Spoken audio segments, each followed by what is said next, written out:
Hello everyone. आज हम लोग एम एस एक्सेल का जो एडवांस वर्जन है 365 उसको समझेंगे। तो उसके लिए यहाँ पर मैंने सर्च में एक्सेल टाइप किया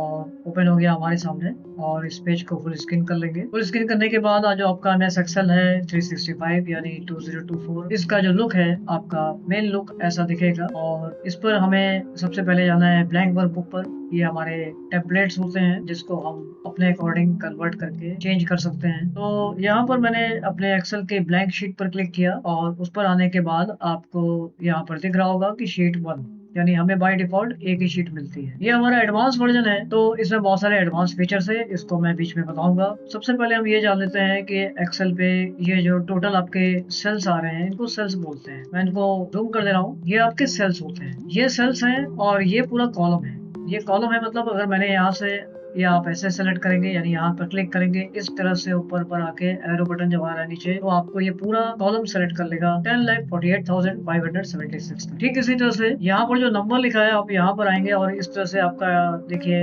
एरो का बटन दिख रहा है और क्लिक करते हैं तो आपकी पूरी रो सेलेक्ट हो जाएगी जो होगी लास्ट एक्स एफ डी, मतलब एक्स इसकी जो लो की लास्ट पोजीशन है वो एक्स एफ डी तक होती है, जिसको नंबर में कन्वर्ट करेंगे तो 16,384 आता है। इसका मैंने एक चार्ट भी बना रखा है, मैं अभी आपको दिखाता हूँ। पहले हम थोड़ा सा एक बात यहाँ पर समझ लें कि यहाँ पर ये सब क्या है। तो अभी जैसा मैंने बताया कि मेरा क्लिक यानी मैंने यहाँ पर क्लिक किया सी के 1 पर, तो ये है सी कॉलम और इसकी 1 पोजीशन। ये वाला जो एड्रेस है ये आपको यहाँ पर देखने को मिलता है। ये होता है सेल का एड्रेस यानी सेल का नंबर। और ये जो जितने भी हैं सेल्स आपके, अगर मैं इनकी बात करूँ तो ये कैलकुलेट करने के लिए आपको एक छोटा सा जो उसके नंबर सिस्टम है वो पता होना चाहिए। उसके लिए मैंने यहाँ पर एक चार्ट बनाया हुआ है, तो आइए चलिए मैं दिखाता हूँ। ये देखिए एमएस एक्सेल 365 2024 एक्सेल शीट में आपके जो टोटल नंबर ऑफ कॉलम्स होंगे वो होंगे 10,48,576 और रोज है हमारी 16,384 कॉलम्स। यानी अगर हम इसको मल्टीप्लाई कर देते हैं 17 बिलियन सेल्स आ जाती है। ये मैं 365 24 2024 के बारे में बता रहा हूँ। अगर आपके पास कोई पिछला वर्जन है तो ये थोड़ा सा चेंज होगा। जिसमें अगर हम बात करें कि पेजेस आपको यहाँ पर दिख रहे होंगे। ये जो डॉटेड लाइन आ रही है ये बता रही है कि आपका पेज की जो चौड़ाई है, पेज की जो विड्थ है वो इस जगह पर खत्म हो रही है और इसकी जो हाइट है वो आपको दिख रहा होगा कि इस जगह पर एंड हो रहा है। तो क्या यही पेज का वाकई लोकेशन होता है 36 37 पर और एफ के बाद जी पर? नहीं, क्योंकि यहाँ पर मैंने कॉलम को थोड़ा सा इसकी विड्थ वगैरह बढ़ा रखी है। तो एक्चुअल पोजीशन क्या होती है इसके लिए मैंने एक फ्रेश शीट ओपन कर रखी है और यहाँ पर आप देखेंगे तो जो पेज का पोजीशन है कहीं भी कुछ दिख नहीं रहा। तो पेज का अगर आपको ये देखना है कि कितना डायमेंशन है तो उसके लिए एक बार कंट्रोल पी या प्रिंट कमांड पर जाना हो। प्रिंट कमांड पर जाने के बाद आप रिटर्न बैक हो जाएंगे बैक एरो बटन से या एस्केप बटन से। अब आपके सामने देखिए दिख रहा है। तो हमारा कॉलम था A B C D E F G H I J K बाद आपको डॉटेड लाइन दिख रही है, यानी हमारा पेज का एंड इस जगह पर है। तो ये था आपके पेज की विड्थ। पेज की हाइट आप देख लीजिए 44 से 45 के बीच में, इस वर्जन की हम बात कर रहे हैं। तो ये हमारा हुआ एक पेज। अब मैं उस चार्ट को दिखाता हूँ। यहाँ पर देखिए पूरा मैंने डिटेल बना रखा है 16,384 डिवाइड बाई 10, क्योंकि आपका कॉलम डिवाइड हो रहा है। तो आपके पास total number of pages horizontally मतलब इस डायरेक्शन में कितने मिलते हैं 1638 के आसपास, और वर्टिकली हमें पेजेस मिलते हैं। उसके लिए हमें 10,48,576 को उस नंबर से डिवाइड करना होगा जो नंबर मेरे एक्सेल पे दिख रहा है। तो यहाँ पर जो हमें नंबर दिख रहा है वो है 44 से 45 के बीच में, और इस जगह पर मैंने जो चार्ट में दिखाया हुआ है वो 48 से दिखाया है, जो एक नॉर्मल वर्जन में आपको देखने को मिलता है। नेक्स्ट हम लोग देखते हैं ये जो आपके नीचे जितने भी पॉइंट्स हैं ये आपके सेल्स हैं, जैसा कि हम लोगों ने पहले देखा था। अब यहाँ पर वर्किंग कैसे होगी। सपोज मैंने इस कॉलम के नीचे जस्ट नीचे यहाँ लिखा सीरियल नंबर और यहाँ पर लिख देते हैं प्रोडक्ट नेम, और यहाँ पे हो जाएगा मॉडल, और यहाँ ले लेते हैं उसकी क्वांटिटी, और यहाँ ले लेते हैं इसका प्राइस। अब आपके सामने आपको दिख रहा होगा कि जो मैंने लिखा प्रोडक्ट नेम और मॉडल ये कुछ डिस्टर्ब हो चुका है, मतलब यहाँ पर हमें प्रोडक्ट नेम नहीं दिख रहा। और इसको रियली में अगर हम लोग प्रिंट करते हैं कंट्रोल पी से तो ऐसा ही सेम लुक आपको यहाँ पे भी दिखेगा। मैं इसको बड़ी साइज करके दिखाता हूँ, ये देखिए। तो ये वाला पॉइंट होता है आपका जूम, वंस जूम करने के लिए वापस से क्लिक कर देंगे तो वही रिटर्न पहुंच जाएंगे उसकी ओरिजिनल साइज थी। हम लोग रिटर्न करके अपने पेज पर आएंगे। एक्चुअली ऐसा इसलिए हो रहा है कि हमें एक जो सेल की विड्थ मिलती है वो बाय डिफ़ॉल्ट हमारी जो विड्थ होती है वो होती है 8.43। ये कैसे पता चलता है? अगर हम इसकी बाय डिफ़ॉल्ट विड्थ देखना चाहते हैं एक सेल की विड्थ, तो हमें उसके लिए फॉर्मेट पे आके और यहाँ पर हम कॉलम विड्थ की बात करें तो यहाँ पे लेके आ जाएगा 8.43 मैंने जो बताया वो आपका ओल्ड वर्जन में था। यहाँ पर 2024 यानी 365 वर्जन की बात करें तो यहाँ पे कॉलम की विड्थ है 8.11। अब मुझे क्या करना पड़ेगा इस केस में? यहाँ पर आपको इसका पार्ट बड़ा करना होगा कॉलम का। हम इस पर्टिकुलर सेल की साइज विड्थ अलग से बढ़ा सकते हैं बट वो एक दूसरा स्टेप होगा, लेकिन फिलहाल ओवरऑल हमें इसकी यहाँ से विड्थ बढ़ानी होगी जब तक कि हमें अपना पूरा जो भी हमने यहाँ पे टाइप किया हुआ है जब तक कि पूरा लेटर ना दिखाई दे।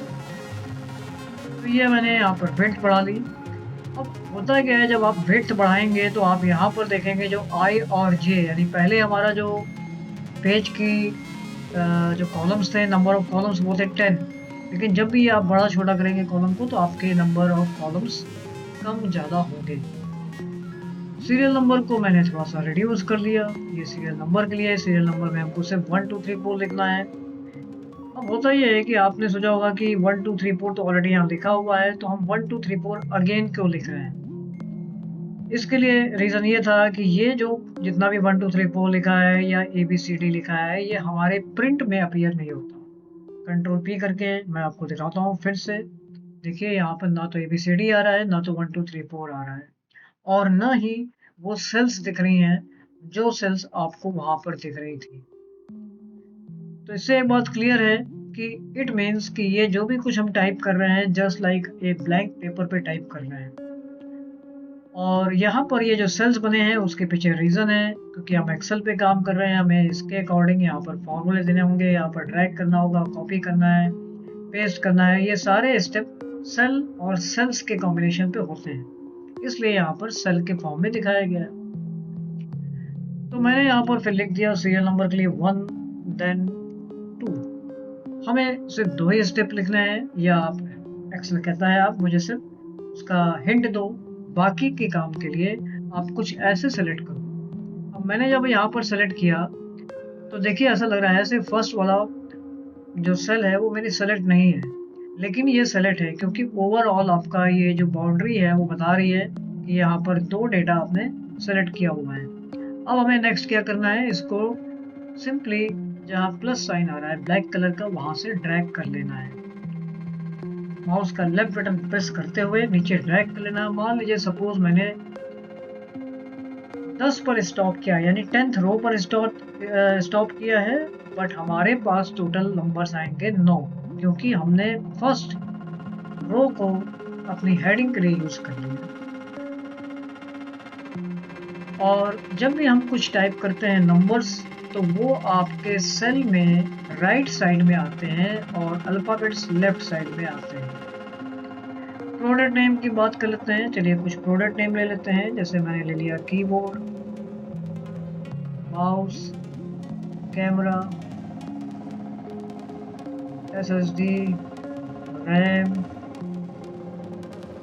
SMPS, स्पीकर, ब्लूटूथ और वाईफाई डिवाइस। ये हमने एक प्रोडक्ट की लिस्ट बना ली। और तो हमने जब टाइप किया तो आपको अभी यहाँ पर पता चल रहा होगा कि जो भी अल्फ़ाबेट हैं ये एकदम लेफ्ट साइड में है सेल के, यानी इस सेल के एकदम लेफ्ट मोस्ट पर हैं और नंबर्स हमारे इस सेल के राइट मोस्ट हैं। ऐसे केस में जब अगर इसका हम प्रिंट आउट लेंगे तो जैसा दिख रहा है ऐसा ही आएगा। तो हमें इसको सेट करना होगा। सेट करने के लिए आप जो नंबर है या तो इनको सेलेक्ट करके यहाँ से सेंटर में ले लीजिए या लेफ्ट में ले लीजिए। इससे क्या होगा, हमें अपना डेटा काफ़ी सिस्टमेटिकली दिखने लगेगा। दूसरी बात एक और है, यहाँ पर हमने जो ये चार्ट बनाया, यानी जो भी हम टाइप कर रहे हैं, इसको टाइप करने के लिए हम चाहते थे ये ऐसा ही दिखे, यानी ऐसे ही सेक्शंस हमें दिखें। तो हम क्या करेंगे, इस टोटल पार्ट को सेलेक्ट कर लेंगे।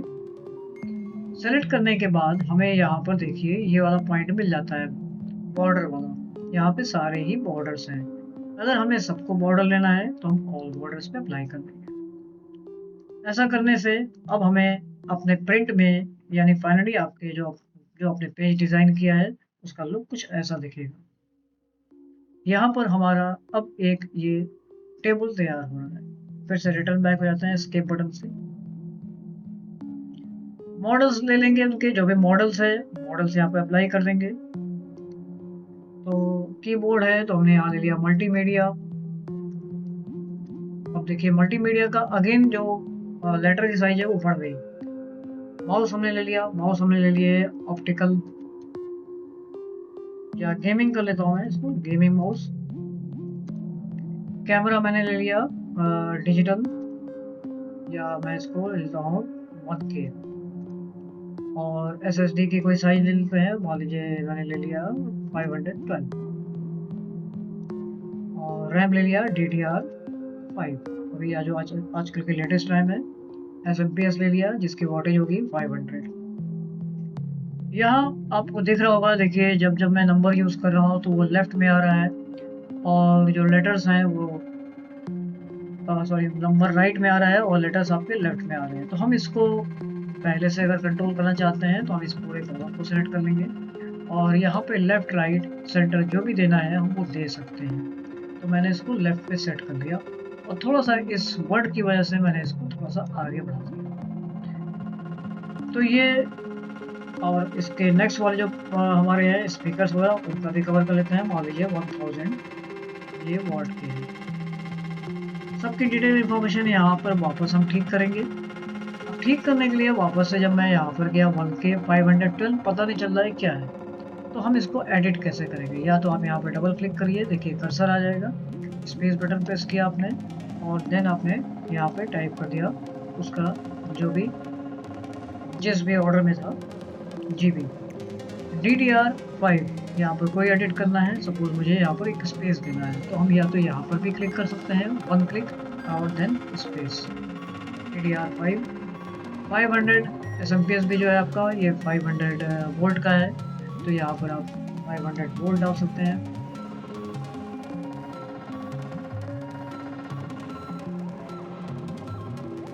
और यहाँ पर ब्लूटूथ, आपको जो भी उसकी रेंज देनी है, जो भी इसका मॉडल देना है वो हम दे देंगे। ब्लूटूथ हमने ले लिया नॉर्मल,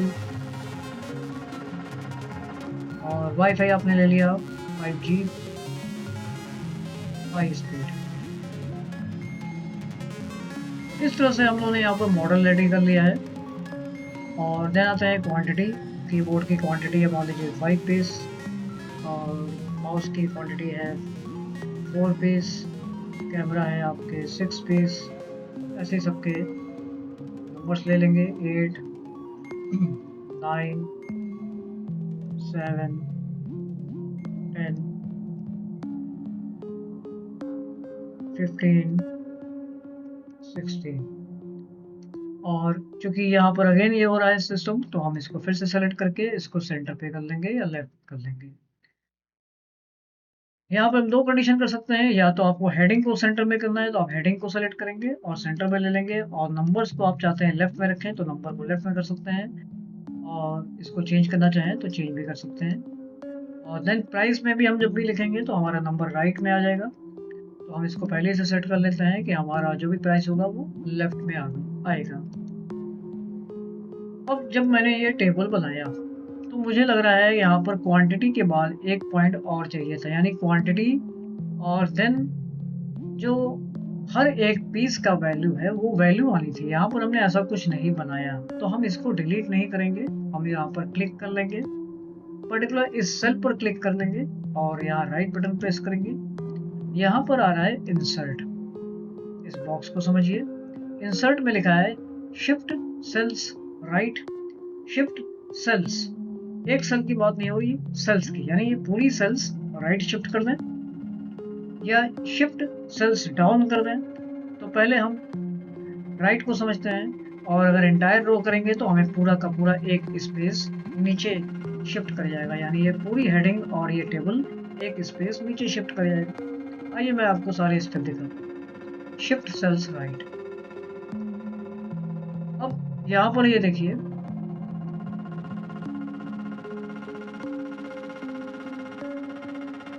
यहाँ पर आपको क्या करना है, पहले पूरी रेंज को सेलेक्ट कर लेना है, या आप ऐसे कर लीजिए या तो आप ऐसे कर लीजिए, और देन आ जाइए इंसर्ट। इंसर्ट के लिए आप यहाँ आ जाइए, यहाँ लिखा है इंसर्ट शीट कॉलम। हम अगर यहाँ पर राइट बटन प्रेस करते तो इंसर्ट यहाँ पे भी आ रहा है, लेकिन यहाँ पर हमें कॉलम वाला पॉइंट, अगर हम यहाँ पर राइट बटन प्रेस करेंगे तो इंसर्ट आ रहा है, और हम यहाँ से भी कॉलम को ले सकते हैं, एंटायर कॉलम। तो हम क्या करेंगे, एंटायर कॉलम को कर लेंगे, तो हमें यहाँ पर एक स्पेस मिल जाएगा, और यहाँ पे ले लिया हमने प्राइस ऑफ 1, एक प्रोडक्ट की प्राइस वैल्यू क्या है। तो अब यहाँ पर हम जो भी रेट लेना है रेट ले लेंगे। तो मान लीजिए सपोज कीबोर्ड का हमें रेट देना है, मैंने यहाँ ले लिया 300, और ऐसे ही सबके रेट ले लेंगे। माउस का मैंने ले लिया 250, कैमरा ले लिया मान लीजिए 1800, SSD ले ली 500 GB है तो 3400, रैम DDR5 की आपकी 4000, SMPS 800, स्पीकर 1500, ब्लूटूथ 400, वाईफाई 600। मैंने पर पीस का यहाँ पर रेट ले लिया। अब मुझे फाइनली प्राइस लेना है। अब हम इस टेबल को भी कवर करेंगे, साथ ही साथ यहाँ के मेनूज को भी समझेंगे कि ये कमांड्स क्या है। तो आइए अब मैं इन कमांड्स को भी कवर कर रहा हूँ। थोड़ी देर के लिए मैं इस मेनू को ऊपर शिफ्ट कर दे रहा हूँ। तो ऊपर शिफ्ट करने के लिए हमने नॉर्मली इसको स्क्रॉल कर लिया। यहाँ पर जो कमांड है कट कॉपी, इस पे भी हम लोग आएंगे, और ये वाला पॉइंट आपका इधर वाला है, इसको हम लोगों ने पहले भी देखा है, मैं आपको फिर से बता देता हूँ। ये पार्ट आपका है फॉन्ट के लिए, राइटिंग स्टाइल बदलने के लिए, और यहाँ पे पर्टिकुलर हम साइज अपने टेक्स्ट की देते हैं। जो भी साइज देनी है आप साइज दे सकते हैं। साइज में अगर आपको बीच का कोई नंबर नहीं मिल रहा है, जैसे 28 के बाद 36 है, तो वो नंबर आप यहाँ पर टाइप कर सकते हैं। कब, जब आप उस डेटा को यहाँ सेलेक्ट कर लेंगे। जैसे मैंने ले लिया डेटा, और मैंने इस डेटा को सेलेक्ट कर लिया, और देन यहाँ पर सीधे टाइप कर दिया 30, देन एंटर की, तो ये डेटा 30 की साइज में आ जाएगा। तो यहाँ पर आप क्या क्या रेंज दे सकते हैं। अब यहाँ पर हम हाईएस्ट वैल्यू क्या देंगे साइज की। तो हाईएस्ट वैल्यू में आपकी एक जूम से भी पता चलती है। अगर आप जूम करते हैं तो ये हाईएस्ट जा रहा है आपका 400 तक। तो इट मीन्स कि यहाँ पर आप जो साइज देते हैं वो 400 तक अलाउ होनी चाहिए, मुझे लगता है। तो 400 की साइज यहाँ पर अलाउ हो गई, और 400 से बढ़ाते हैं तो 500। तो 409 पर आके आपकी लास्ट वैल्यू रुक रही है। ये इस 365 की डिटेल इंफॉर्मेशन है। तो 409 से, यानी 1 से लेकर 409 तक हम डेटा की साइज मेंटेन कर सकते हैं। वापस हम रिटर्न बैक हो जाते हैं और इसकी एक्चुअल साइज कर देते हैं 11। तो ये साइज है, और यही सेम वर्क आपका ये भी करेगा, इंक्रीज फॉन्ट साइज, यानी ये भी आपको 409 पर ही लेके स्टॉप होगा। और मिनिमम साइज आपकी यहाँ पर आपकी 1 तक जानी चाहिए। लेकिन ये जो टेबल है 8, मुझे लगता है ये 8 तक लेके जाएगा, और अगर हम ज़्यादा कम जाते हैं तो वो 8 से 1 भी लेके जा सकता है। तो सपोज मैंने 8 ले लिया और 8 से नीचे कर दिया, तो नहीं जा रहा है, तो उसके लिए मुझे यहाँ पर टाइप करना पड़ेगा। मान लीजिए 5 की साइज़ है, इससे अगर डेटा देखे तो ये 5 की साइज़ मैंने यहाँ डायरेक्ट टाइप कर लिया। यानी ये आपका उसी रेंज को फॉलो कर रहा है जो 8 से लेकर 72 तक की रेंज है, और इससे बाद भी आप बढ़ा सकते हैं। तो बढ़ाने के लिए हम जब नीचे इसको स्क्रॉल करते हैं तो हमें यहाँ पर कोई भी नंबर नहीं दिख रहा है, इस केस में यहाँ पर हम नंबर टाइप कर देंगे। फिर से मैंने यहाँ पर अपनी स्क्रीन को जूम कर लिया। जूम करने के लिए मैं क्या कमांड चला रहा हूँ, कंट्रोल के साथ माउस का स्क्रॉल बटन। यहाँ पर आपकी स्क्रीन फिर से बड़ी हो गई।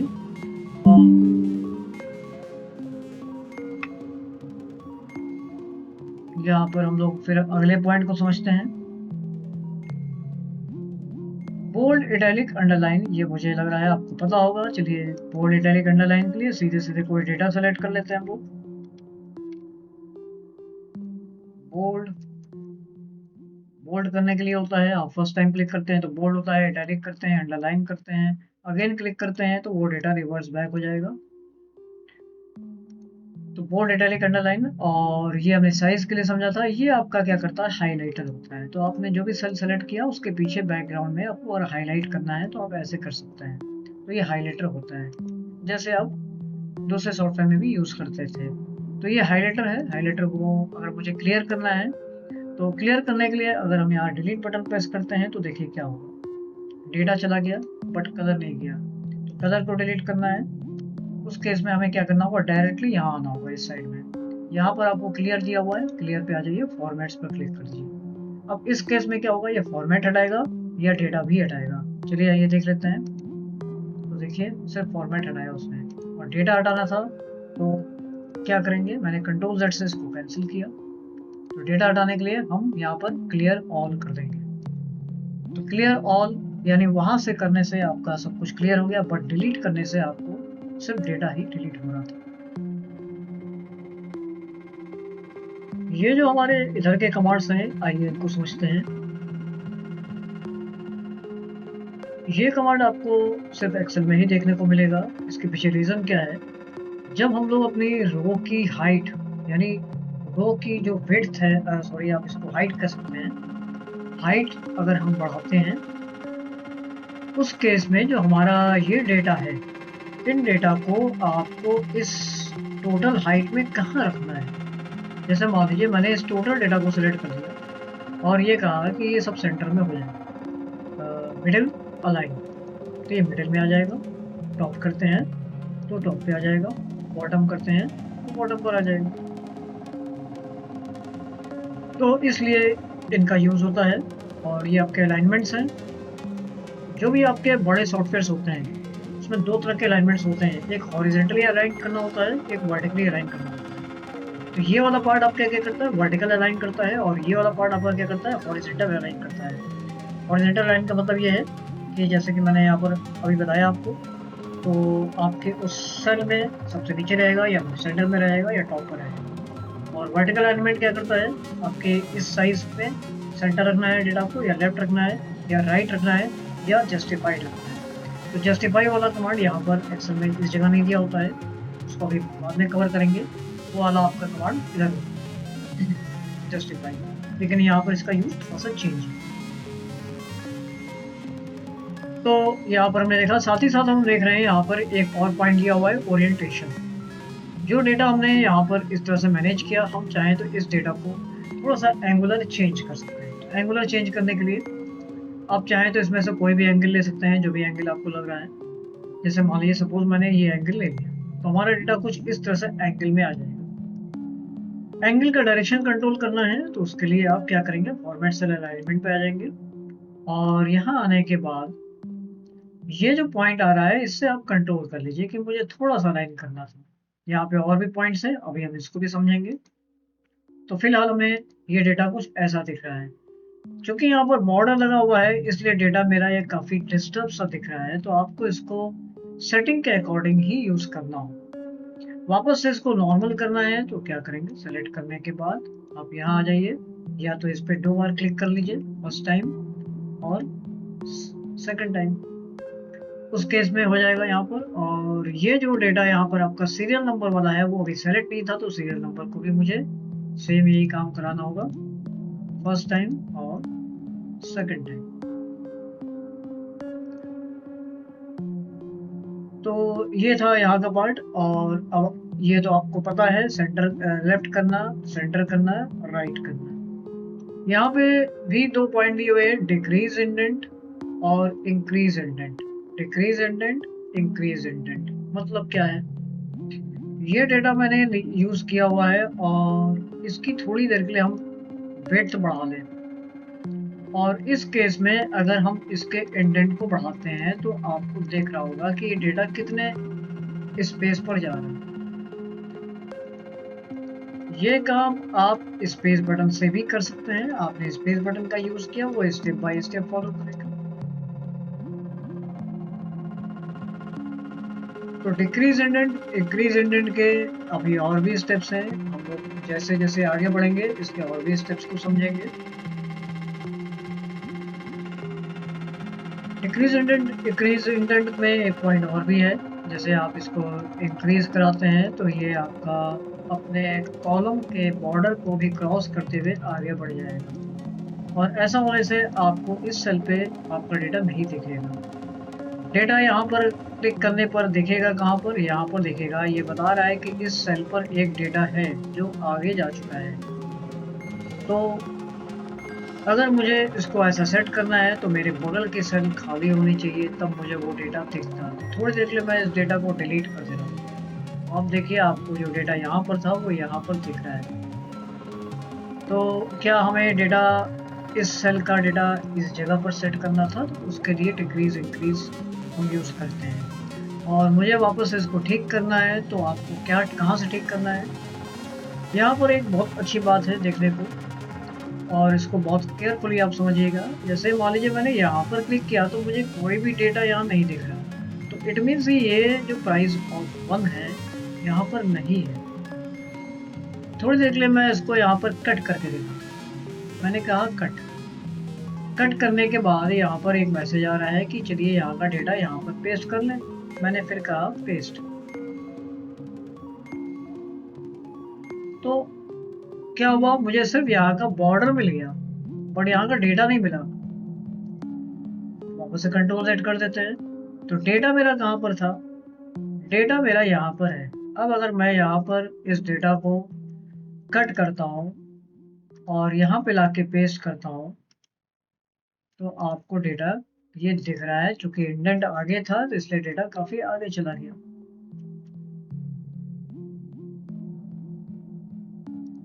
वापस से इसका इंडेंट हम रिवर्स बैक कर लेंगे। तो इंडेंट रिवर्स बैक करने के लिए आप फिर से इंडेंट का यूज करिए।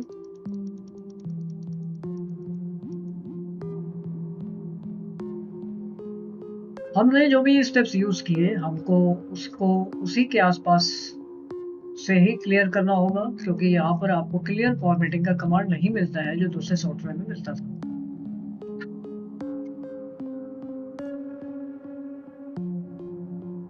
आगे की बात करते हैं रैप टेक्स्ट। रैप टेक्स्ट का मतलब क्या होता है। अब जैसे मेरा ये प्रोडक्ट नेम है जिसकी वजह से मुझे इस कॉलम को काफी बढ़ाना पड़ा, तो हम क्या करते हैं, इस पे एक काम और कर सकते थे। हम ये नहीं चाहते थे कि ये कॉलम बढ़े, ये कॉलम इसमें ही साइज में हो। तो उस केस में हम इस सेल को रैप करा सकते थे। रैप कराने के साथ साथ हमें एक बात का यहाँ और ध्यान देना होगा कि मैंने अभी इस रो की हाइट को बढ़ाया था। तो बेटर ये होगा कि हम इस रो की हाइट को ओरिजिनल फॉर्म में ले आए। ओरिजिनल फॉर्म में लाने के लिए आप इस सारे सेल को सेलेक्ट कर सकते हैं या आप सिर्फ यहाँ पर क्लिक कर लीजिए। क्लिक करने के बाद आप यहाँ पर आ जाइए फॉर्मेट, और आपकी जो रो की हाइट होती है हमारी, वो यहाँ दिखा रहा है 43.8, और जबकि हमारी होती है समथिंग 44.4 के आसपास। तो हम इसको क्या करेंगे, इस पूरे रेंज को सिलेक्ट कर लेंगे इसी तरह से और 44.4 पर अप्लाई कर देंगे। तो हमारी रो की हाइट है 44.4।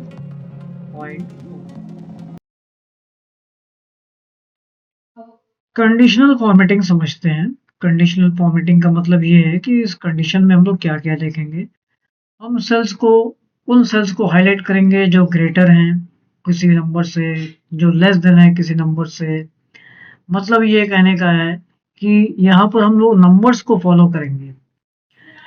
वो सेल्स जो बिटवीन है इस नंबर से इस नंबर में, तो वो हम बिटवीन पे चेक करेंगे। वो सेल्स जो इक्वल टू हैं यानी इसके इक्वल हैं तो उनको हम हाईलाइट करेंगे, क्योंकि इस कंडीशनल फॉर्मेटिंग में हम उन सेल्स पर कलर अप्लाई करते हैं, उन पे सिंबल्स अप्लाई करेंगे जो हमारे इस रूल को फॉलो करेंगे। जो सेल्स इक्वल टू हैं तो उस पे हमने देखा, जो सेल्स कंटेन्स करती हैं यानी कंटेन करती हैं, जैसे सपोज कोई वैल्यू या कोई लेटर, तो उसको हाईलाइट कर सकते हैं। तो आइए यहाँ पर समझते हैं। यहाँ पर बहुत सारे कंडीशनल फॉर्मेटिंग है। ये एक इम्पॉर्टेंट सेक्शन है और इसमें हम अपने सेल्स को बहुत क्लियरली समझ सकते हैं अगर कंडीशनल फॉर्मेटिंग हम दिखा रहे हैं। तो सबसे पहले हम अपने डेटा को सेलेक्ट कर लेते हैं। डेटा में मेरा सीरियल नंबर से है तो हम सीरियल नंबर से सेलेक्ट कर लेते हैं। और अभी हमारे पास ये कॉलम चूंकि ब्लैंक है तो अभी हम इसको सेलेक्ट नहीं करेंगे। कंडीशनल फॉर्मेटिंग पर आ जाएंगे। हाईलाइट सेल्स रूल्स, वो सेल्स रूल्स को हम हाईलाइट करेंगे जो ग्रेटर देन है। अब ग्रेटर देन में हमने जो टोटल लिस्ट को सेलेक्ट किया, इसमें जो अल्फाबेट वाले पार्ट हैं, इन अल्फाबेट का यहाँ पर ज़्यादा रोल नहीं है। तो जैसे मैंने सपोज किया ग्रेटर देन में मैंने ले लिया, उन नंबर्स की हम बात कर रहे हैं जो 2000 पॉइंट से ग्रेटर हैं, तो वो नंबर यहाँ पर हाईलाइट हो रहे हैं। और अदर्स जो भी है मेरी सेल्स वो भी हाईलाइट हो रही है, आपके सामने दिख रहा होगा यहाँ पर इनको भी हाईलाइट कर दे रहा है। मतलब कहने का ये है, यहाँ पर हमने पूरा जो टेबल सेलेक्ट किया था इसमें हमें इधर के नाम से कोई मतलब नहीं था, लेकिन ऐसे केस में जब आप सेलेक्ट करते हैं तो वो रेस्ट ऑफ द सेल्स को क्या करेगा, वहां पर कलर अप्लाई कर देगा। अब सपोज मैंने यहाँ पर 2005 की जगह मान लीजिए 300 ले लिया। 300 के अबव जो भी नंबर्स हैं उनको हाईलाइट कर रहा है। अब लाइट रेड फिल की जगह मैंने ग्रीन फिल कर दिया। अब ये होता है कि नंबर्स को जब हाईलाइट करना था तो ये क्यों हाईलाइट हो गए, क्योंकि ये जो हमने एरिया सेलेक्ट किया था वो उन नंबर्स को फॉलो करता है और उसको जो भी आपने एरिया लिया हुआ है उसको लग रहा है कि ये भी कोई एक ऐसा पार्ट है जो मेरे रूल को नहीं फॉलो कर रहा, तो वो उस पर भी कलर अप्लाई कर देगा। तो कंडीशनल फॉर्मेटिंग को हमें प्रॉपरली यूज़ करना है तो हमें उन नंबर्स को ही सेलेक्ट करना है अगर हम नंबर्स की बात कर रहे हैं तो। फिर से हम इस फॉर्मूले को देखते हैं, इस कंडीशनल फॉर्मेटिंग को अभी मैंने कंट्रोल जेड से कैंसिल कर लिया। अब हम पर्टिकुलर प्राइस की बात करते हैं जहां पर प्राइस लिखे हुए हैं।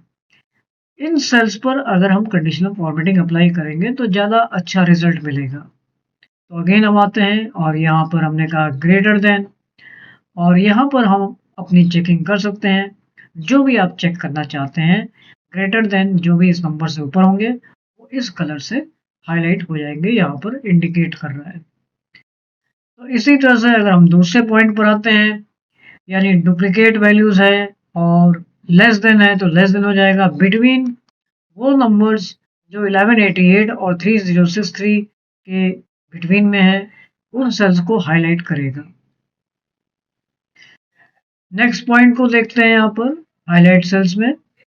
इक्वल टू जो 2125 के इक्वल है उसी सेल को हाईलाइट करेगा, बट ऐसा तो कुछ है नहीं तो हम अपने इस लिस्ट के अकॉर्डिंग यहाँ पर 2400 लिख देते हैं जो कि हमारे पास है। ऐसा करने से वो उस सेल को हाईलाइट करेगा। अभी हम यहाँ पर कैंसिल कर देते हैं। फिर अगले रूल को देखते हैं। नेक्स्ट रूल आता है डुप्लीकेट वैल्यूज। अभी डेटा ऑफरिंग पर आते हैं हम लोग। डुप्लीकेट वैल्यूज में अगर कोई डुप्लीकेट वैल्यूज है इसमें तो उसको हाईलाइट करेगा। यहाँ पर मेरे पास कोई भी डुप्लीकेट नहीं है। अगर हम इस डायलॉग बॉक्स के साथ साथ इस पर जाना चाहेंगे और चेंज करना चाहेंगे तो क्या हम ऐसा कर सकते हैं। हम यहाँ पर क्लिक कर रहे हैं तो यहाँ पर देखिए हमारा माउस वहां जा तो रहा है बट अप्लाई नहीं हो रहा, तो हमको इसको कैंसिल करके फिर से आके यहाँ पर कर देना होगा। तो हमने दोबारा यहाँ पर आके इसको भी एक ऐसी वैल्यू दे दिया जो हमारे पास कहीं है,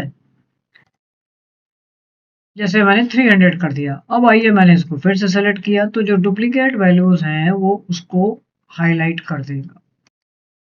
देखिए यहाँ पर 2 वैल्यूज हमारी डुप्लीकेट हो रही है, वो उसको हाईलाइट कर देगा। अगेन से वापस हम इसकी जो ओरिजिनल वैल्यू है वो अप्लाई कर देते हैं। नेक्स्ट पॉइंट आता है, यहाँ पर मैंने जो एक पॉइंट छोड़ा था डेट ऑकरिंग। क्या हमारे पास ऐसा कोई पार्ट है जहाँ पर डेट अप्लाई हो रही है। थोड़ी देर के लिए हमने सपोज आज की डेट ले ली।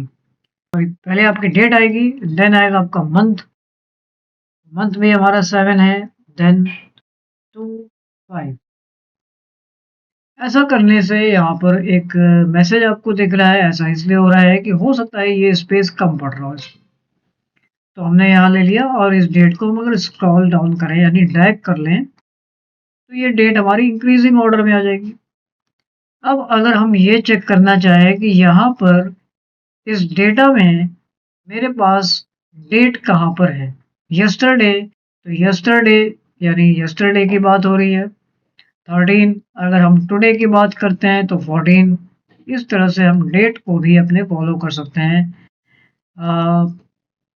जो भी इसमें आप डेट लिख रहे हैं लास्ट मंथ की डेट है तो लास्ट मंथ की डेट अभी हमें यहाँ नहीं मिल रही है तो ये प्लेस हमारा वैकेंट हो जाएगा। और नेक्स्ट मंथ की बात करें तो नेक्स्ट मंथ की भी कोई डेट नहीं है। दिस मंथ की बात करें तो टोटल ही डेट्स हमारी इस मंथ की है तो इस तरह से ये अप्लाई होता है डेट वाला कमांड। तो इस तरह से हमने यहाँ पर इन रूल्स को समझा। टॉप बॉटम रूल्स में आते हैं टॉप 10। टॉप 10 की यहाँ पर बात समझते हैं। हमारे पास जो टोटल लिस्ट है वो टॉप 10 नहीं है। अभी देखिए आपके सामने जो लिस्ट हो रही है वो 2 से स्टार्ट हो रही है। तो अगर हम टॉप 10 आइटम्स पे जाते हैं तो टॉप 10 आइटम्स में जो हमने सेलेक्ट किया था पार्ट, उन पार्ट को ये सेलेक्ट कर लेगा। जैसे टॉप 10 या आप यहाँ पर कम भी कर सकते हैं टॉप 8 या टॉप 7। तो टॉप 7 जो हमने वैल्यू सेलेक्ट किया जो आपके टॉप से है, format cells that rank in the top. तो उन सेल्स की हम बात करते हैं। अगर हम पूरे ही सेल्स को सेलेक्ट कर लें तो ये सेल्स हमारी जो है टॉप से हैं। अब चूंकि हमारे पास टोटल सेल्स इतनी है तो वो इसी को टॉप समझेगा। उनका कलर ऐसा कर दिया जाए तो इस तरह से हो सकता है। तो अगर हम इस सेल को कम कर देते हैं तो ये देखिए अब आपको लग रहा है ये format cells that rank in the top ये किसको सेलेक्ट कर रहा है। तो यहाँ पर आपके सामने व्यू आ रहा है, ये इनको सेलेक्ट कर रहा है टॉप से। तो टॉप से हमने 6 लिए तो इट मीन्स ये यहाँ से काउंट कर रहा है 1 2 3 4 5 6। तो ये आपका बॉटम से काउंट कर रहा है यानी यहाँ पर लिखा है format cells that rank in the top. Top 6 की बात कर रहे हैं तो टॉप 6 को फॉलो करेगा बट बॉटम से फॉलो करेगा।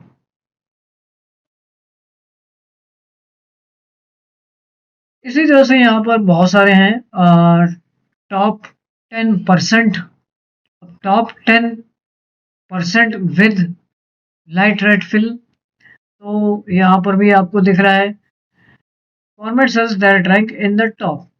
अब इन द टॉप में जो परसेंट वाइज देखा जाए तो जो टॉप की जो हमारी सेल्स है उसमें से 10% क्या पार्ट आ रहा है।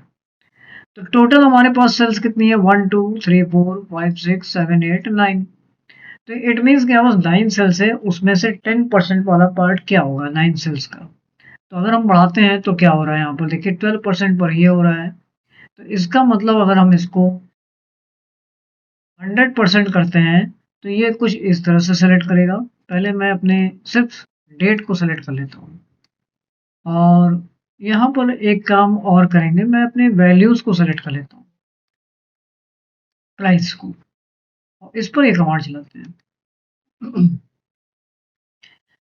तो यहाँ पर ज़्यादा बेटर आपको रिजल्ट समझ में आ रहा होगा कि टॉप 10 मतलब ये है कि इसमें से 10th की पोजीशन पर कौन सा है यानी हाईएस्ट पोजीशन पे टॉप। अगर हम कहते हैं फर्स्ट पोजीशन पर कौन सा है और इस पे टैब बटन प्रेस कर देंगे तो फर्स्ट पोजीशन पे भी यही सेल हमारी हाईलाइट हो रही है। अगर हम इसको बढ़ाते हैं तो क्या हो रहा है format cells that rank in the top. वो कह रहा है टॉप पर आपकी यही सेल है फिलहाल। अभी मैंने 5 पर अप्लाई किया फिर भी हमें कोई रिजल्ट नहीं मिल रहा है। तो अगर हम इसको बढ़ाते हैं तो चूंकि टॉप पर हमारी एक ही सेल आती है 4000 वाली, सबसे हाईएस्ट स्कोर है। नेक्स्ट पॉइंट को देखते हैं। यहाँ पे टॉप की बात हो रही है अबव एवरेज। एवरेज से ऊपर वाले जो सेल्स हैं उनको हाईलाइट करेगा। तो एवरेज यानी 300 से जो हाईएस्ट है 4000 उसके बीच में जो एवरेज सेल्स आ रही हैं वो उनको हाईलाइट करेगा। तो ये एवरेज है अबव एवरेज। और यहाँ पर कलर्स हैं और अगर दोबारा समझाते हैं तो यहाँ पर हम बिलो एवरेज करेंगे तो वो रिवर्स ऑर्डर में दिखाएगा जो एवरेज से डाउन है। तो एवरेज से डाउन वाली सेल्स आ रही हैं और एवरेज के अबव आ रही हैं। अब ये पता कर लेते हैं कि ये एवरेज के अबव और एवरेज के डाउन क्या सही काम कर रहा था। तो हम यहाँ पर एक फॉर्मूला डालते हैं एवरेज का, तो इक्वल टू लिखा हमने एवरेज और इन सेल्स को सेलेक्ट कर लिया हमने यहाँ से, ये चेक करने के लिए कि एक्चुअल में एवरेज था क्या, 1338 था। तो हम फिर से इस एवरेज को समझते हैं, हमने फिर से सेलेक्ट किया, एवरेज पर आते हैं। अब एवरेज यानी 1338 के ऊपर वाले कितने हैं, तो आपको देखिए सामने दिखा होगा 1500 आएगा और ये सारे अबव हैं। बिलो कितने हैं, तो 1338 के बिलो कितने आ रहे हैं, 1500 के नीचे की बात हो रही है यानी 1338, तो और वैल्यूज नहीं है तो इनको बिलो समझिएगा। नेक्स्ट वैल्यू बात करते हैं डेटा बार्स। आपको डेटा बार्स अप्लाई करने हैं तो आप डेटा बार्स अप्लाई कर लीजिए। जिसकी वैल्यू ज़्यादा है उस पे आप देख रहे होंगे बड़ा डेटा बार बन रहा है, और जिस पे वैल्यू कम है उसका डेटा बार छोटा बनेगा। कलर के अकॉर्डिंग आप यहाँ पर अप्लाई कर सकते हैं। कलर स्केल्स में आप यहाँ पर स्केल सेलेक्ट कर सकते हैं। आप जैसे जैसे कलर्स है उसके अकॉर्डिंग वो वहाँ पर वैल्यूज आपको दिख रही होगी कि उन उन वैल्यूज की वजह से वहाँ पर कलर अप्लाई हो रहा है। आइकन सेट्स, हम आइकन सेट्स लगा सकते हैं। जो जो वैल्यूज उसको समझ में आ रही है वो उन उन वैल्यूज को डाउन और डाउन एरो या left right arrow left arrow up arrow में शो कर रहा है। तो यहाँ पर एक नॉर्मल बातें थी जो इनके बारे में थी बातें। इन रूल्स को अभी हम लोग आगे जो मैनेज रूल्स है इसको अभी मैं इस पे स्पेशल टिप्स में बताऊंगा आपको बाद में। टोटल हमने इस टेबल को सेलेक्ट कर लिया। अभी मैं एवरेज को डिलीट कर दे रहा हूँ और अगर फॉर्मेट एज टेबल पर आप आते हैं तो ये इस पूरे टेबल को फॉर्मेटिंग में बदल देगा। जैसे मान लीजिए मैंने इस फॉर्मेटिंग में इसको बदल दिया। ऐसा करने पे यहाँ पर एक क्रिएट टेबल का ऑप्शन आएगा और यहाँ पे देखिए $A $1, यानी ये जो हमारी पहली सेल है वो $A $1 के नाम से जानी जाती है। जब हम लोग इस तरह का टेबल या रेफरेंस देते हैं और देन लास्ट हमारी हो जाएगी क्या, $F एंड $10, $F $10, इस पर वो टेबल अप्लाई हो जाएगा। इस टेबल के अप्लाई होने से क्या हमें क्या बेनिफिट हो रहा है, तो यहाँ पर देखिए सबसे टॉपिक फिल्टर आ रहा है, इसको बोलते हैं फिल्टर साइन। फिल्टर साइन का होने का मतलब ये है कि हम इसको फिल्टर कर सकते हैं। जैसे सपोज मैंने कहा मुझे टोटल डेटा नहीं देखना है, मुझे सिर्फ 8 और 9 यानी जहाँ पर 8 और 9 की वैल्यू लिखी है उस रोज को देखना है, उन रोज को, तो बाकी सेल्स आपकी हाइड हो जाएंगी, बाकी रोज आपकी हाइड हो जाएंगी और आपको ये टेबल मिल जाएगा। अगर हम इसका प्रिंट लेना चाहें या किसी को सेंड करना चाहें तो ये टेबल कैसा दिखेगा उस पर्सन को, चलिए आइए इसको देखते हैं। फाइल में आ जाइए और सीधे प्रिंट पर क्लिक कर लीजिए और इसके स्क्रीन को थोड़ा सा जूम इन कर लेते हैं। यहाँ पर देखिए आपको ऐसा कुछ नहीं पता चल रहा है या उस पर्सन को ऐसा कुछ नहीं पता चलेगा कि यहाँ पर कोई फिल्टर साइन था। तो ये एक बहुत अच्छा सेक्शन है जो फिल्टर की वजह से हम अपनी वैल्यूज को कम ज़्यादा कर सकते हैं। यहाँ पर अब आइए इन पॉइंट्स को समझते हैं। Sort oldest to newest. Oldest to newest मतलब असेंडिंग ऑर्डर और न्यूएस्ट टू ओल्डेस्ट मतलब डिसेंडिंग ऑर्डर। तो अगर हमने इन वैल्यूज को सेलेक्ट किया है तो असेंडिंग ऑर्डर में सेट करना है अगर आपको, तो आप यहाँ से इस फिल्टर को यूज कर सकते हैं। सपोज मैंने किया असेंडिंग ऑर्डर, तो इसकी वजह से ये सारी लेफ्ट राइट की वैल्यूज बदल जाएंगी और ये खुद भी बदल जाएगा। अगेन आते हैं लार्जेस्ट टू लोएस्ट, तो ये वापस चेंज हो जाएगा, तो इनकी वजह से बाकी वैल्यूज चेंज हो जाएंगी आपकी। अगेन हमने कंट्रोल जेड से इसको कैंसिल किया है, अपने ओरिजिनल ऑर्डर में आ जाते हैं जो हमारा एक्चुअल था।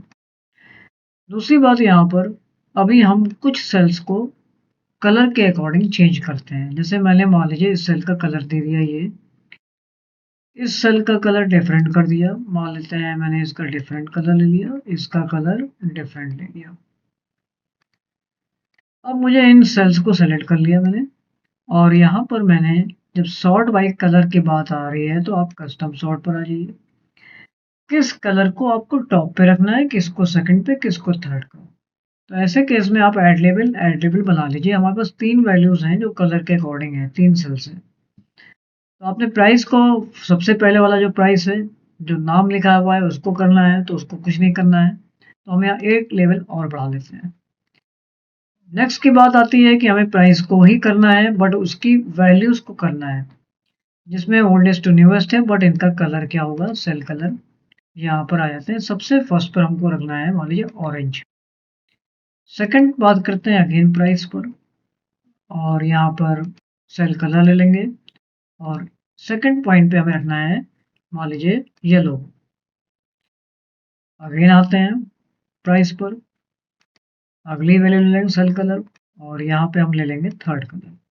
यानी ये हमने अपना ऑर्डर सेट किया। अब इस ऑर्डर में सबसे टॉप पर येलो आ रहा है, तो अगेन अगर हम इसको ओल्डेस्ट से टू न्यूएस्ट करते हैं या न्यूएस्ट टू ओल्डेस्ट करते हैं तो ये कलर उस अकॉर्डिंग में चेंज होंगे। फिर से अगर इन कलर को हमें अपने अकॉर्डिंग लाना है तो आप यहाँ पर आ सकते हैं सॉर्टिंग में। सबसे टॉप पे आपका ऑरेंज है, ग्रीन है, येलो है। अब हम इसको अपोजिट कर देंगे। हमने यहाँ पर एक लेवल लिया, एक लेवल लिया, एक लेवल लिया। अगेन हम प्राइस करते हैं। एक मिनट पहले, सबसे पहले आप सबसे पहले वाले प्राइस को लेंगे हम, सेल कलर पर आ जाएंगे, और सबसे पहले हमने इस बार ले लिया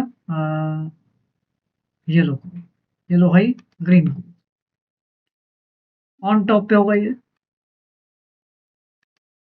और अगेन प्राइस पर आते हैं, सेल कलर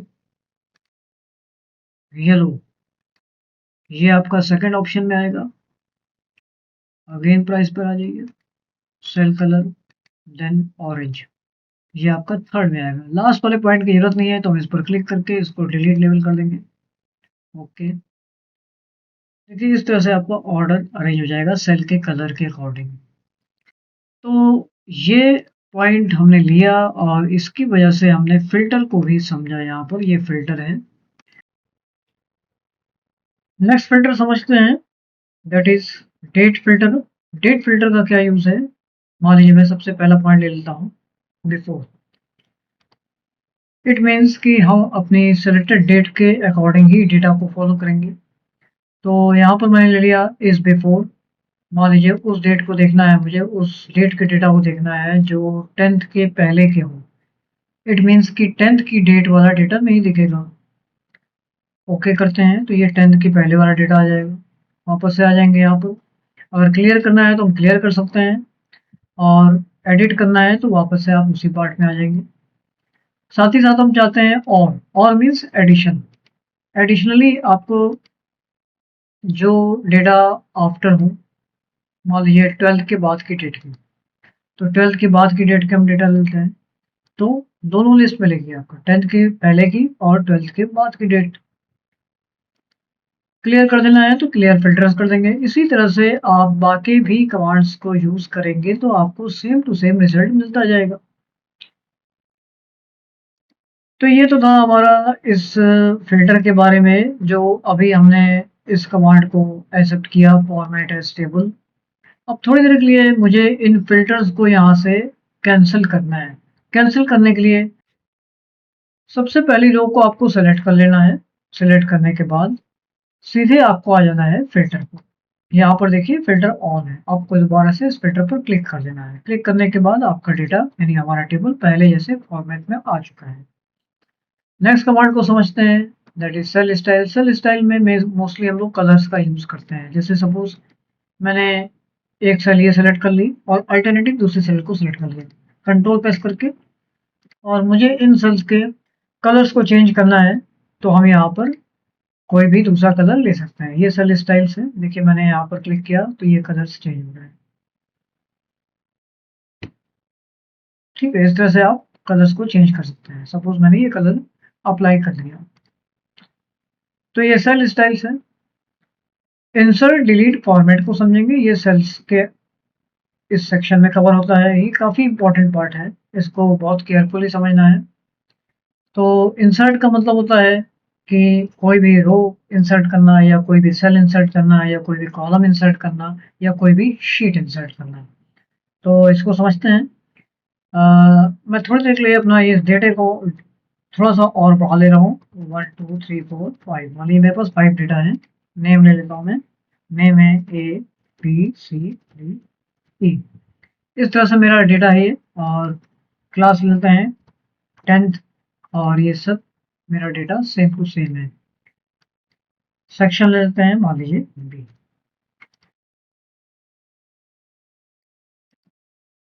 अब आपके सामने यहाँ पर एक पॉइंट और दिख रहा होगा कि मैंने जो भी डेटा यहाँ पर बनाया है ये बड़ा अजीब सा दिख रहा है, बड़ा ऐसा लग रहा है कि सेट नहीं है। तो इसके लिए आपको क्या करना है, सीधे यहाँ पर टॉप से सेलेक्ट कर लीजिए और टॉप से सेलेक्ट करने के बाद इस सेंटर पॉइंट पे डबल क्लिक कर देना है आपको सीधा सीधा। डबल क्लिक करने से क्या होगा, जिसको जितना स्पेस चाहिए वो स्पेस उन सेल्स को मिल जाएगा और साथ ही साथ यहाँ पे हमको सेंटर कर देना है।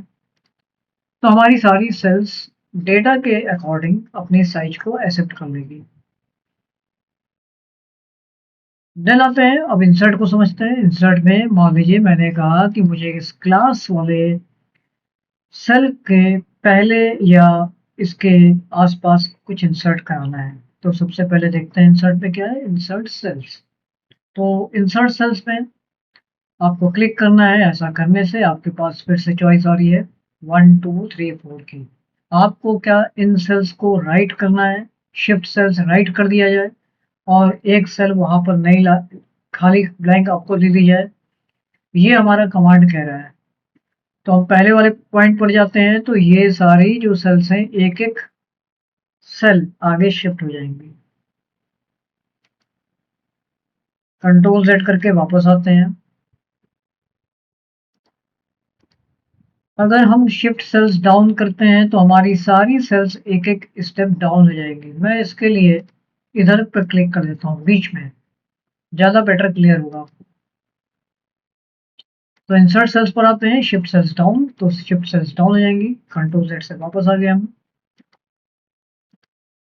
एंटायर रो, आपकी पूरी की पूरी रो ही शिफ्ट हो जाए नीचे और हमें एक खाली रो मिल जाए, ओके कर देंगे।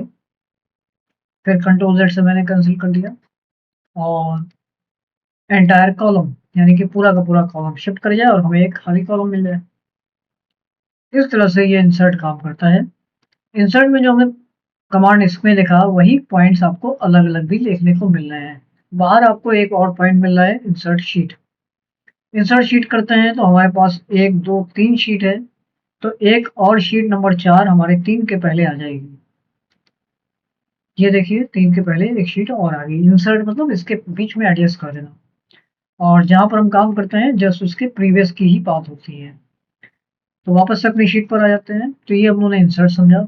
डिलीट का काम इंसर्ट के जस्ट अपोजिट है। तो जैसे हम लोग कर रहे थे इंसर्ट के केस में तो यहाँ पर एक डेटा यानी एक सेल आगे शिफ्ट हो रही थी। अब डिलीट के केस में क्या होगा, आपका एक सेल लेफ्ट या अप शिफ्ट हो जाएगी। तो चलिए आइए डिलीट को देखते हैं। शिफ्ट सेल्स लेफ्ट, तो यहाँ पर देखिए आपकी एक सेल लेफ्ट हो जाएगी। मतलब मेरा कहने का ये है कि एक्स वाला सेल डिलीट हो गया तो ये वाली सेल ऑटोमेटिकली इधर शिफ्ट हो जाएगी।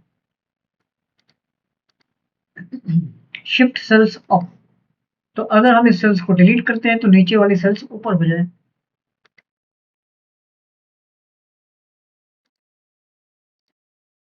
एंटायर रो, ये पूरी की पूरी रो थर्ड नंबर वाली ही डिलीट हो जाए। तो इस तरह से डिलीट करेंगे। एंटायर कॉलम यानी ये पूरा क्लास वाला कॉलम ही डिलीट हो जाए। आप चाहे उसके लिए यहाँ सेलेक्ट करें, चाहे यहाँ सेलेक्ट करें या पूरा सेलेक्ट करें, सब पर एक ही रिजल्ट मिलेगा। तो ये था डिलीट का, जैसे मैंने बताया था। और साथ ही साथ हम डिलीट से पूरी की पूरी शीट डिलीट कर सकते हैं। मान लीजिए मुझे 4 नंबर वाली शीट को डिलीट करना है तो हम यहाँ पर डिलीट कर देंगे। तो 4 नंबर वाली शीट मेरी डिलीट हो गई। अगर आप किसी भी शीट को डिलीट करते हैं तो अब अगली अगर आप शीट क्रिएट करेंगे, यानी यहाँ से जो शीट क्रिएट करता है, अगर आप इस पर शीट क्रिएट कर देंगे तो आपको 4 नंबर नहीं मिलेगा, अब आपको मिलेगा 5 नंबर। मैं दिखाता हूँ यहाँ पर, ये देखिए 5 मिलेगा। तो आपको क्या करना होगा ऐसे केस में, इस शीट पर राइट बटन प्रेस करके इसका नाम चेंज करना होगा, जो भी नाम आप देना चाहते हैं। आप नाम यहाँ पर कुछ भी दे सकते हैं। वापस अपनी सेल पर आते हैं हम लोग। तो ये हमने डिलीट समझा। फॉर्मेट की बात करते हैं। फॉर्मेट एक बहुत ही यूजफुल कमांड है। फॉर्मेट की बात अगर मैं कहूँ तो ये मतलब समझ लीजिए आप कि फॉर्मेट कमांड से आप अपने पेज को सेट करेंगे, अपने डेटा को सेट करते हैं हॉरिजेंटली और वर्टिकली। बहुत सारी बातें फॉर्मेट पे आप समझेंगे। तो आइए फॉर्मेट पे चलते हैं हम लोग। फॉर्मेट में सबसे पहली बात हो रही है रो की हाइट। हमारी रो की हाइट क्या है, वो हमें बाय डिफॉल्ट एक पोजीशन पता चलेगी। तो 14.4 है इस वर्जन में। पिछले वर्जन में ये 15.3 था। तो 14.4 की हमारी हाइट होती है एक सेल की।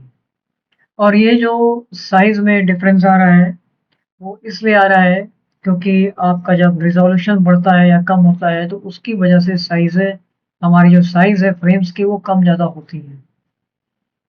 तो 14.4 की हमारी रो की साइज है। हम चाहें तो यहीं से, या मैं अगले कमांड से दिखाता हूँ आपको। एक है auto fit row height. Auto fit row height यानी आपकी रो की हाइट है जिसपे जितनी भी उसके हिसाब से वो फिट हो जाएगा। लेकिन ऐसा तब होगा जब हम इन सेल्स का जो हाइट है वो बढ़ा दें। और फिर से हम इसको सेलेक्ट कर लें, इस पूरी रो को या एक सेल को। एक सेल भी अगर आपने सेलेक्ट कर लिया तो पूरी रो सेलेक्ट हो जाएगी।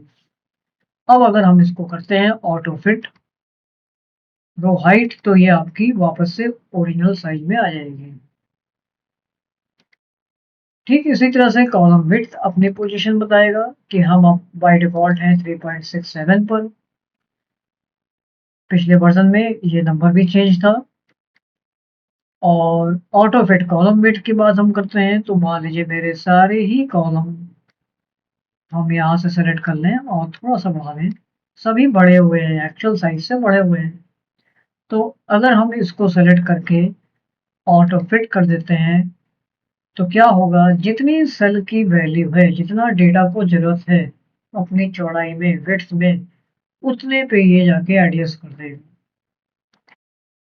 ये देखिए, ये ऑटो फिट कॉलम विड्थ है।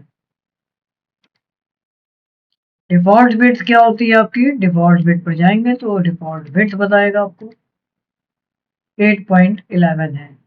ये एक स्टैंडर्ड विड्थ होती है कॉलम की।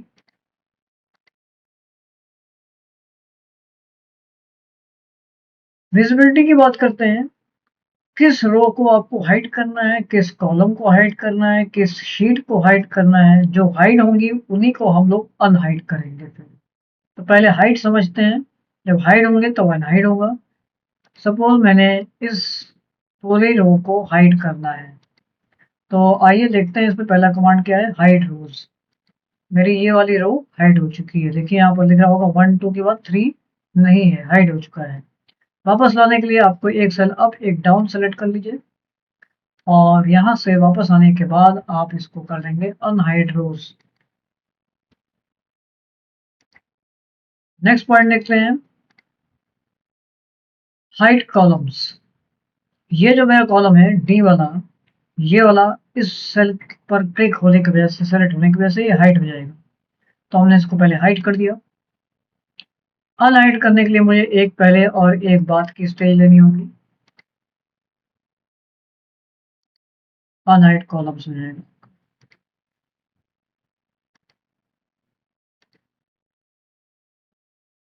हाइड शीट, आपको ये शीट ही हाइड कर देनी है तो हमारी शीट नंबर 3 हाइड हो जाएगी।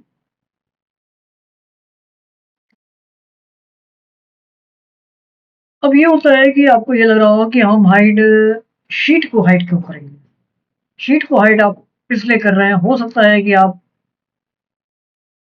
किसी को कोई फाइल सेंड कर रहे हो, कोई फाइल सेंड कर रहे हो या आपको नहीं शो करना है फिलहाल उस शीट को यहाँ पर, और किसी को कोई फाइल सेंड कर रहे हो, आप नहीं चाहते हैं वो शीट उनके सामने विजिबल हो, तो हम उस केस में हाइड कर सकते हैं। लेकिन अगर वो पर्सन जिनको आपने भेजा है अगर वो चाहेंगे तो उस शीट को वो भी अनहाइड कर सकते हैं। तो बस ये होता है हाइड अनहाइड का मतलब। फिलहाल हमें उस शीट को वापस लाना है। वापस लाने के लिए आपको इससे मतलब नहीं आप कहाँ हो, आप कहीं भी हो, आप यहाँ पर आ जाइए। अपने आप ही अनहाइड शीट करेंगे तो आपको पता चलेगा शीट नंबर 3 जो हाइड की गई है क्या उसको अनहाइड करना है, तो हम उसको अनहाइड कर चुके होंगे। तो ये था हाइड और अनहाइड में शीट के बारे में और हमारे रोज और कॉलम्स के बारे में।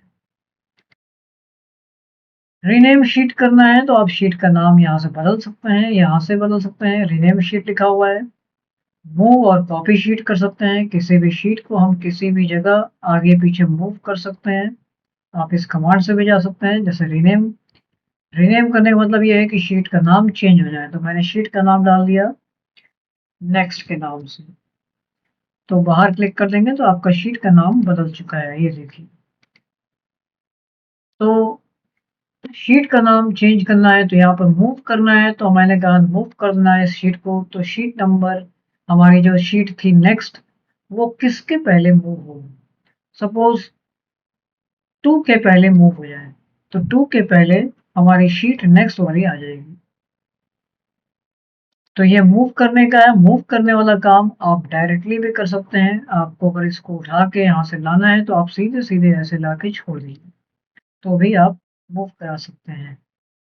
और ये जो कमांड आप यहाँ पर देख रहे हैं, ये जो भी ऑप्शंस आ रहे हैं, इन ऑप्शन को आप शीट पर राइट बटन प्रेस करेंगे तो वहां पर भी देखने को मिलेंगे। ये जितने भी आप फीचर्स देख रहे हैं यहाँ से लेकर यहाँ तक के, ये सारे कमांड आपको यहाँ पर मिलेंगे।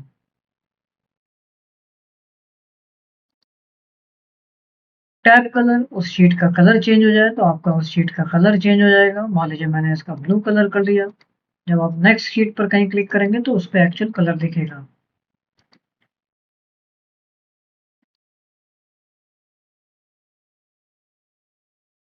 प्रोटेक्ट शीट, आप शीट को प्रोटेक्ट कर सकते हैं। प्रोटेक्ट मतलब ये है कि इस शीट पर आप आपके विदाउट परमिशन, यानी आपकी परमिशन के बिना कोई भी इस शीट पर वर्क नहीं कर सकता, ना ही एडिट कर सकता है। तो उसके लिए हमने यहाँ पर प्रोटेक्ट पर क्लिक किया और पासवर्ड अप्लाई कर दिया। 1 2 3 मैं दे देता हूँ, 2 टाइम्स पासवर्ड देना होता है। और ये शीट हमारी पूरी प्रोटेक्ट हो चुकी है। इसको आप ऐसे भी समझ सकते हैं, देखिए कमांड सारे जो हाईलाइट थे वो आपके एक तरह से हाइड हो चुके हैं। ऐसा लग रहा है कि इन कमांड में पावर नहीं है, तो इसका मतलब यहाँ पर कोई भी काम नहीं होगा। No work, sheet is protected. Again हम शीट को अनप्रोटेक्ट करेंगे। आप यहाँ से भी जा सकते हैं और आप यहाँ से भी जा सकते हैं अनप्रोटेक्ट करने के लिए। तो मैंने यहाँ से 1 2 3 पासवर्ड अप्लाई कर दिया, शीट वापस से हमारी अनप्रोटेक्ट हो गई और सारे कमांड्स ऑन हो चुके हैं। तो ये था प्रोटेक्शन। लॉक सेल, अब सपोज मैंने इस पूरी सेल को सेलेक्ट कर लिया, या थोड़ा डेटा और ले लेते हैं, थोड़ी रेंज बढ़ा लेते हैं, और देन इनको लॉक कर दिया। और साथ ही साथ हमने एक काम और कर लिया, शीट को प्रोटेक्ट कर दिया। 1 2 3, इस कमांड को समझिएगा, ये आपके लिए बहुत यूजफुल हो सकता है। 1 2 3, क्या हुआ, ये जो रेंज थी हमारी 10 तक की,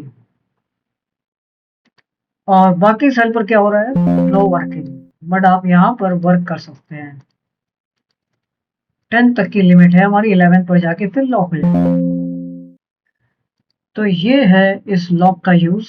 लॉक मतलब होता क्या है, जो सेल्स हमारी लॉक होती हैं, मैं इसको दिखाता हूँ। पहले मैं इसको अनप्रोटेक्ट कर लेता हूँ। अब मैं आपको एक नई शीट पर ले आके पूरा इसका रियलिटी दिखाता हूँ कि होता क्या है। हमारी जितनी भी सेल्स होती हैं एक्सेल में, अब कंट्रोल ए मैंने कर लिया। अब आप यहाँ पर इसकी प्रॉपर्टीज देखिए। प्रॉपर्टीज मतलब फॉर्मेट सेल्स को देखेंगे। फॉर्मेट सेल में लास्ट में आ जाइए प्रोटेक्शन पे, तो ये सारी सेल्स लॉक्ड होती हैं। लॉक्ड होने का मतलब ये है कि आप जैसे प्रोटेक्शन वगैरह लगाते हैं तो इन सेल्स को वो फॉलो करता है, और ऐसा इसलिए कि वहां पर वो लॉक वाला पार्ट सेलेक्टेड होता है। तो अब हमने इसको ऑफ कर दिया, तो ये अगर हमने ऑफ कर दिया तो ये मेरी सेल्स क्या हो जाएंगी, लॉक्ड नहीं होंगी, और इस पर प्रोटेक्शन अप्लाई नहीं होगा। चलिए मैं दिखाता हूँ।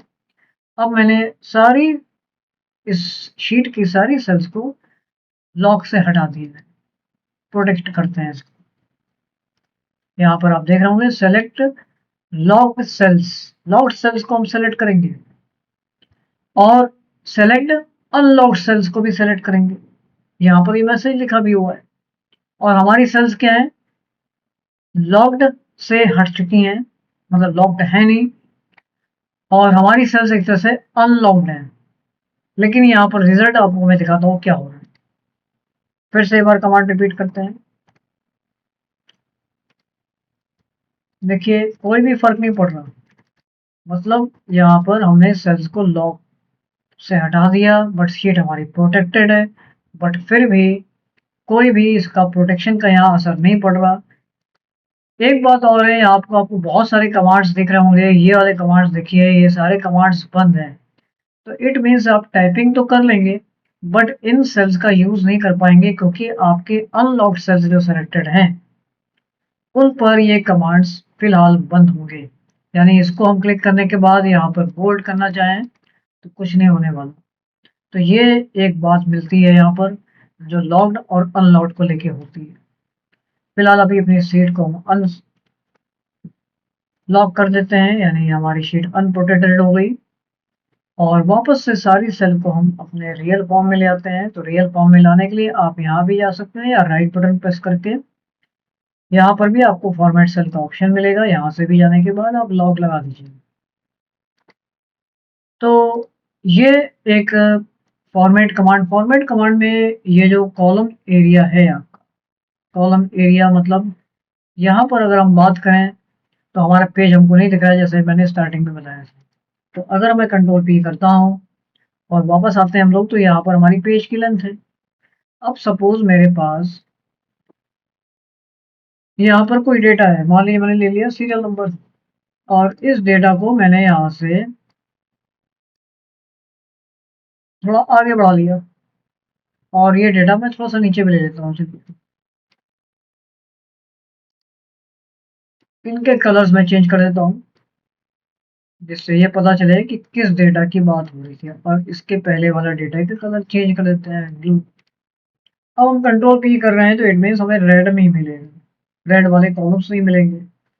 तो ऐसे केस में आप एक काम और कर सकते हैं, इन सारे सेल्स को सेलेक्ट कर लीजिए।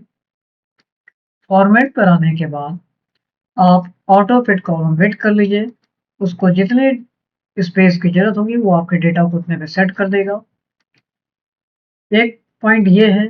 दूसरा पॉइंट ये है, अगर आप इसको कंट्रोल करना चाहते हैं तो अपनी कोई डिफ़ॉल्ट विड्थ बता सकते हैं। डिफ़ॉल्ट विड्थ बताने के लिए आपको कॉलम विड्थ पर जाना होगा। तो कॉलम विड्थ 8.11 है, तो हमने इसको 6 पर अप्लाई कर दिया, तो भी ये डेटा आपका सेट हो जाएगा। तो इस तरह से भी आप फॉर्मेट को विड्थ में और हाइट में कंट्रोल कर सकते हैं। हाइट कंट्रोल करने के लिए ये काम रोज से करना होगा। रोज की जो मिनिमम हाइट है वो ये हो सकती है, या थोड़ा आप कम कर सकते हैं।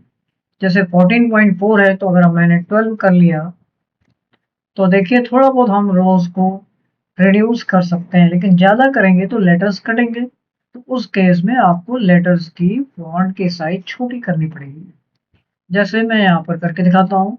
मैंने अगेन रो की हाइट 9 कर ली। अब देखिए सारे लेटर्स कट रहे हैं। तो ऐसा करने के लिए, ठीक करने के लिए आपको फिर इनके लेटर्स की साइज को कम करना होगा, 8, या आप यहाँ पर टाइप कर लीजिए 7।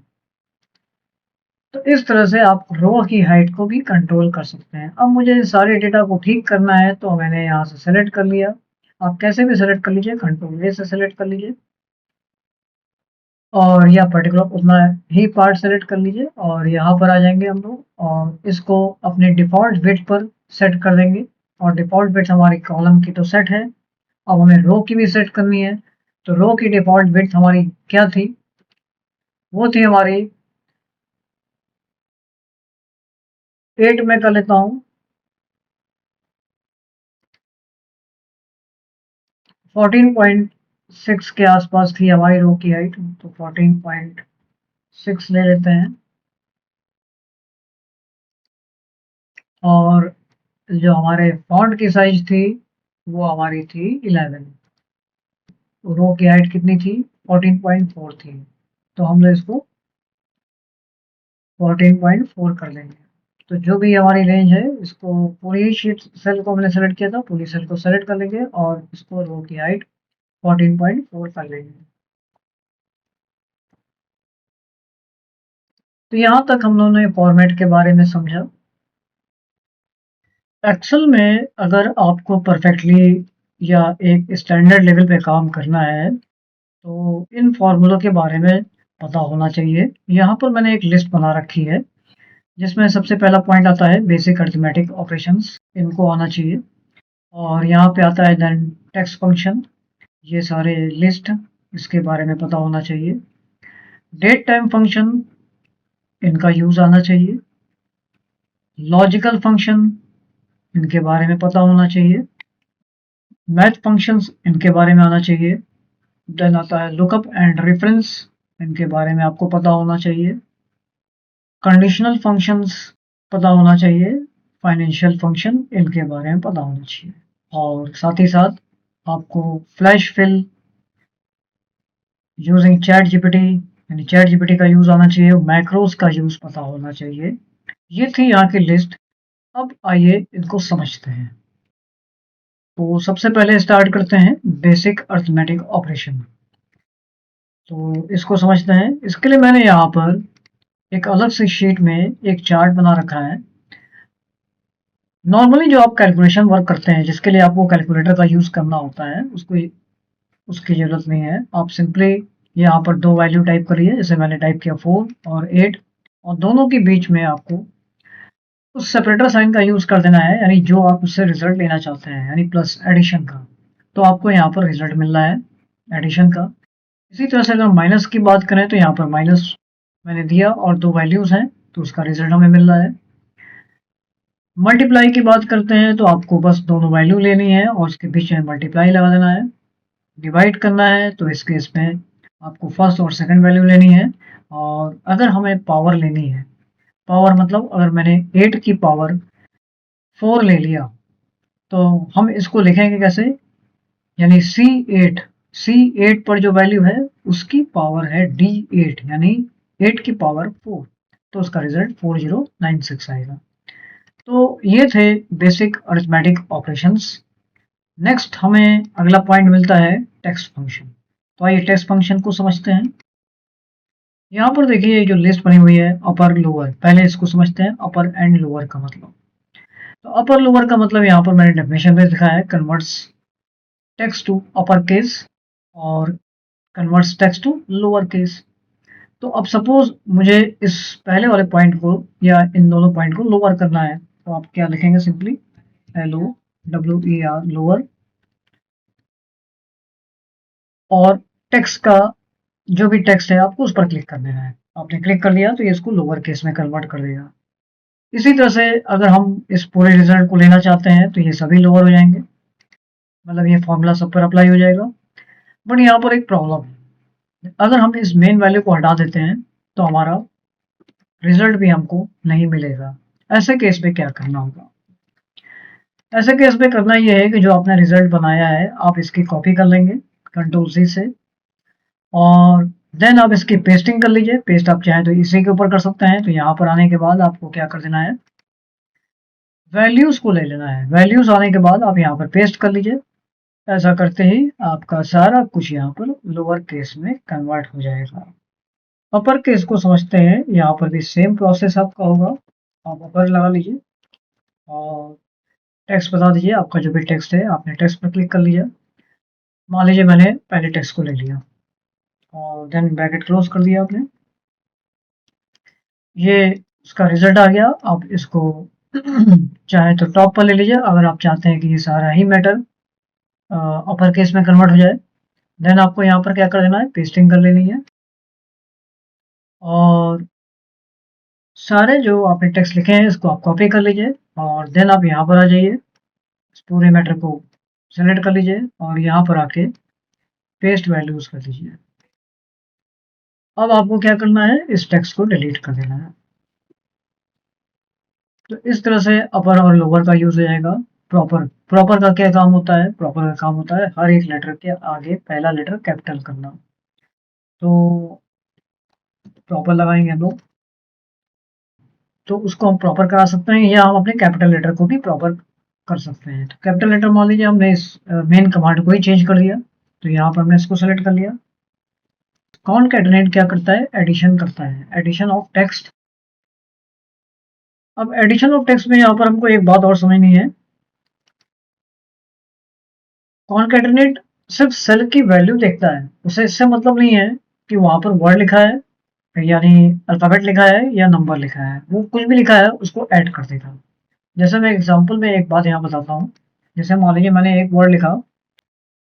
नेक्स्ट समझते हैं कॉन्कैटिनेट। कॉन्कैटिनेट मतलब आपका दो सेल की वैल्यू को वो ऐड करता है। इस केस में आपका टेक्स्ट भी हो सकता है, नंबर भी हो सकता है, स्पेशल सिंबल भी हो सकते हैं। कैसे? जैसे मान लीजिए मैंने यहाँ लिखा लखनऊ,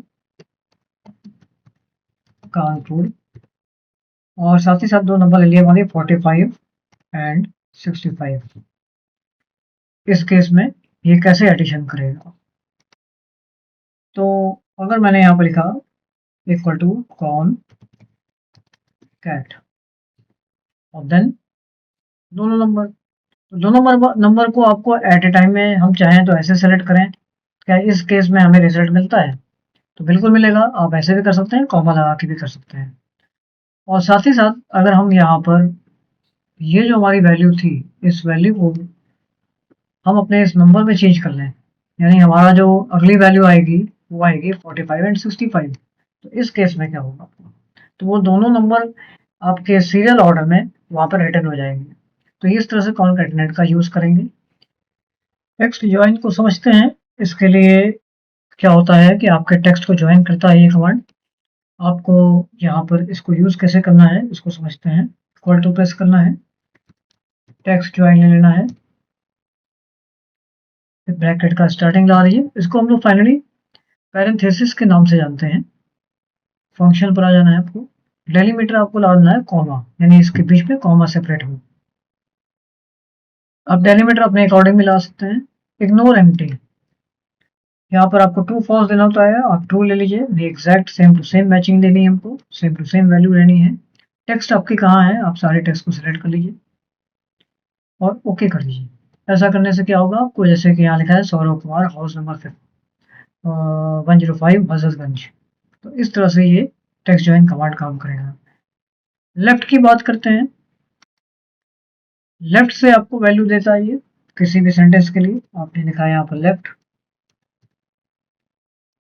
और सपोज हम अपने इन्हीं पॉइंट को ले लेते हैं। मैंने कहा सौरभ कुमार जो नाम लिखा है इसमें मुझे लेफ्ट से 4 लेटर्स लेने हैं, तो आपको ये लेफ्ट से 4 लेटर यहाँ पर मिल जाएंगे। ठीक इसी तरह से आपको राइट कमांड करना है, सेम वैल्यू लेते हैं और राइट से आपको 4 लेटर लेने हैं। इसी तरह से आप मिड कमांड पर आ जाइए, यहाँ पर लिख लेंगे मिड कमांड।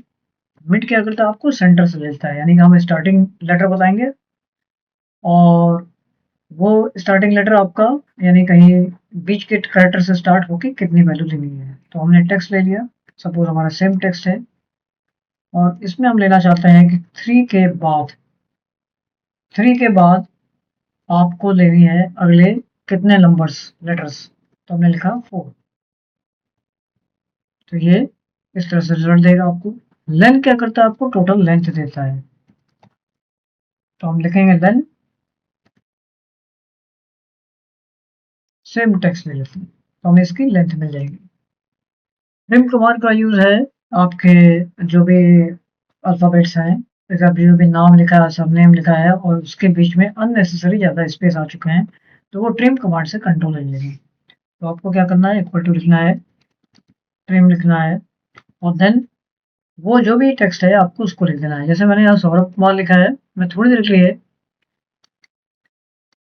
जैसे मैंने हाउस नंबर के बाद स्पेस लगा रखा है ज़्यादा, तो आपको अगर इस पर क्लिक करते हैं तो वो स्पेस बीच में से लेस कर देगा। साथ ही साथ अगर मुझे इसको सौरभ कुमार पर अप्लाई करना है और सौरभ कुमार के बीच में हम स्पेस ज़्यादा अप्लाई कर देते हैं, सपोज ये मेरा स्पेस है और इस कमांड को थोड़ी देर के लिए हम नीचे ले आते हैं और इसको हम ऊपर ड्रैग कर लेते हैं, तो सौरभ कुमार का देखिए बीच का स्पेस लेस कर देगा लेकिन सिंगल स्पेस अप्लाई कर देगा। टेक्स्ट फंक्शन को समझेंगे, टेक्स्ट फंक्शन का यूज क्या होता है। तो अब सपोज मान लीजिए आपको यहाँ पर टाइम लिखना है या डेट लिखनी है, तो उसके लिए हम टेक्स्ट फंक्शन का कैसे यूज करेंगे। तो इस फॉर्मूले को मैं यहाँ पर यूज करता हूँ। जैसे मान लीजिए आपने लिया इक्वल टू टेक्स्ट पैरेंथेसिस लगाना है और वैल्यू में आपको लिख देना है, सपोज आज क्या टाइम की बात करते हैं तो आज का टाइम मैंने ले लिया और इसका सेम पूरा फॉर्मेट कंप्लीट कर देना है, then comma, then double quotation में आपको लिख देना है आवर कोलन मिनट और देन आपको लिखना है एम ऑब्लिक पीएम और ये सारी बातें आपकी डबल कोटेशन में होंगी और पैरेंथेसिस क्लोज कर देंगे। तो इस तरह से क्या होगा, आपको रिजल्ट कुछ ऐसा मिलेगा। तो अगले कमांड की तरफ चलते हैं। इसके लिए वापस से हम अपने इस पॉइंट को यहाँ पर अपने कवर किया है। अब आता है डेट टाइम फंक्शंस। हम यहाँ पर प्रॉपरली इन कमांड्स को समझेंगे। तो जैसे ही मैं इस पर क्लिक करूंगा तो मैंने यहाँ पर लिंक बना रखा है, तो ये डायरेक्टली हमको उस शीट पर ले आएगा और यहाँ पर हम इस कमांड को समझेंगे। सबसे पहले आती है बात टुडे नाउ। टुडे यानी आज की डेट को शो करेगा, तो हमने यहाँ पर ले लिया इक्वल टू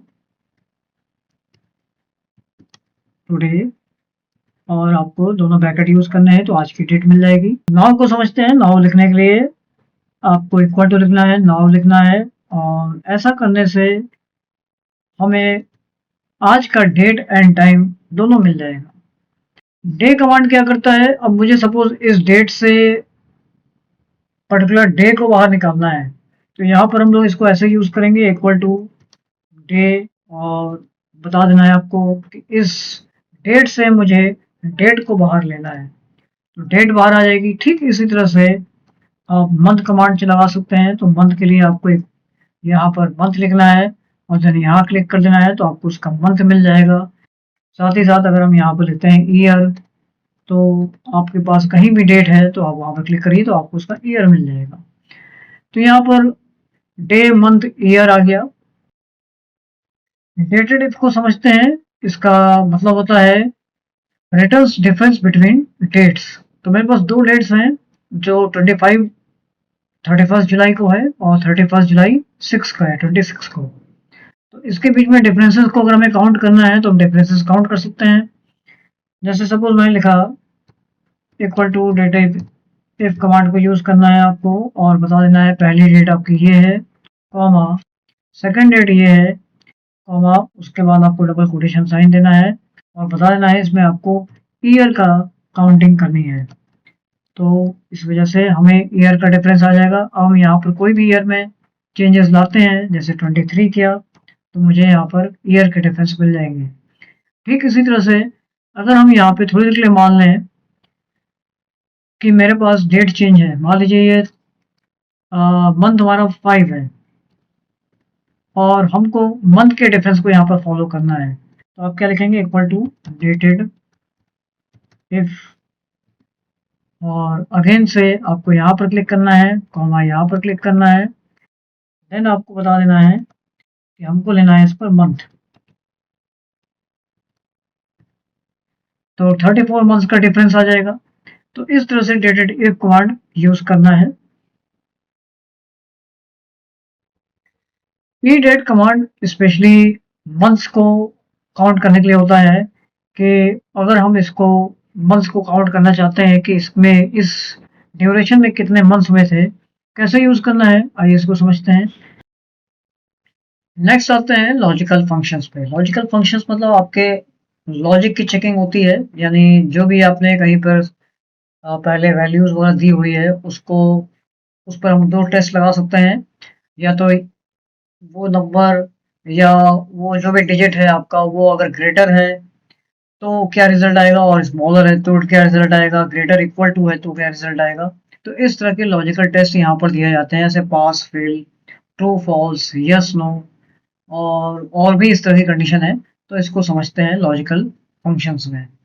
तो सबसे पहले तो ये है कि मैंने मान लीजिए यहाँ पर कुछ नंबर्स ले लिए। सपोज यहाँ पर कुछ नंबर्स लिखे हैं 150, 200, 300, 350, 400। अब सपोज यहाँ पर मेरे पास ये कुछ स्टूडेंट्स के नंबर आ गए हैं जिसमें से मुझे स्टूडेंट्स को पास और फेल के फॉर्म में यहाँ पर एक टेस्ट लगाना है। तो आप क्या लिखेंगे, यहाँ पर इफ लिखेंगे।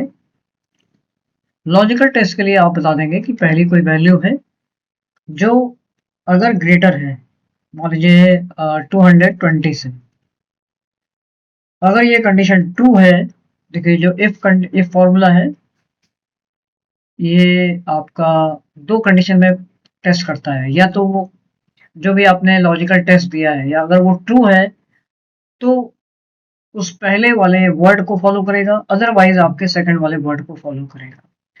तो अगर पहले वाली कंडीशन ट्रू है, यानी जो आपने टेस्ट लगाया है यहाँ पर, ये अगर 220 से हायर है तो वो इस पहले वर्ड को फॉलो करेगा, पास, अदरवाइज वो दूसरे वाले वर्ड को फॉलो करेगा, फेल। एंटर कर देना है, तो ये उस कंडीशन को नहीं फॉलो हो रहा है तो इसलिए फेल हो रहा है, और बाकी जो फॉलो हो रहे हैं वो पास होंगे। तो ये होता है इफ का यूज। यहाँ पर एक बात और है, आप इफ को चाहें तो मल्टीपल वे में भी यूज कर सकते हैं। यानी अगर आपको यहाँ पर इफ के फॉर्म में ग्रेड्स निकालनी है, स्टूडेंट की ग्रेड्स भी निकालनी है, तो आप क्या करेंगे, इफ का नेस्टेड इफ यूज कर सकते हैं। कैसे? तो आइए अपने नेक्स्ट पार्ट पे चलते हैं, लुकअप एंड रेफरेंस पे। लुकअप एंड रेफरेंस पे हमारे पास कुछ लिस्ट बनी हुई है, V lookup, H lookup, x lookup. ये हमारे जो लुकअप के कमांड्स हैं वो हैं देन इंडेक्स और मैच और ऑफसेट। फर्स्ट ऑफ ऑल अगर हम लुकअप की बात करते हैं यानी वी लुकअप, तो वी लुकअप पर क्या करना है, इसके लिए मैंने इसके अलग से एक लिस्ट बना रखी है। तो आइए इस पर चलते हैं। ये हमारा वो लिस्ट आ गई, यहाँ पर हम लोग वी लुकअप को समझेंगे। ये हमारी एक रेंज है, name, class, section, attendance, maths और उनके मल्टीपल सब्जेक्ट्स के रेंज है, देन टोटल मार्क्स है और परसेंटेज है। अब सपोज मैंने यहाँ पर लिखा हुआ है कि नेम, हम कुछ ऐसा बनाना चाहते हैं कि जब हम नेम टाइप करें तो हमें उसका टोटल मार्क्स पता चल जाए। तो ऐसी कंडीशन पे आप क्या लगाएंगे, वी लुकअप फॉर्मूला लगाएंगे। वी मतलब वर्टिकल, ये वर्टिकल को फॉलो करेगा, वर्टिकल लिस्ट के ऑर्डर में। कैसे करना है, आपको यहाँ पे लिख देना है फॉर्मूले का नाम वी लुकअप,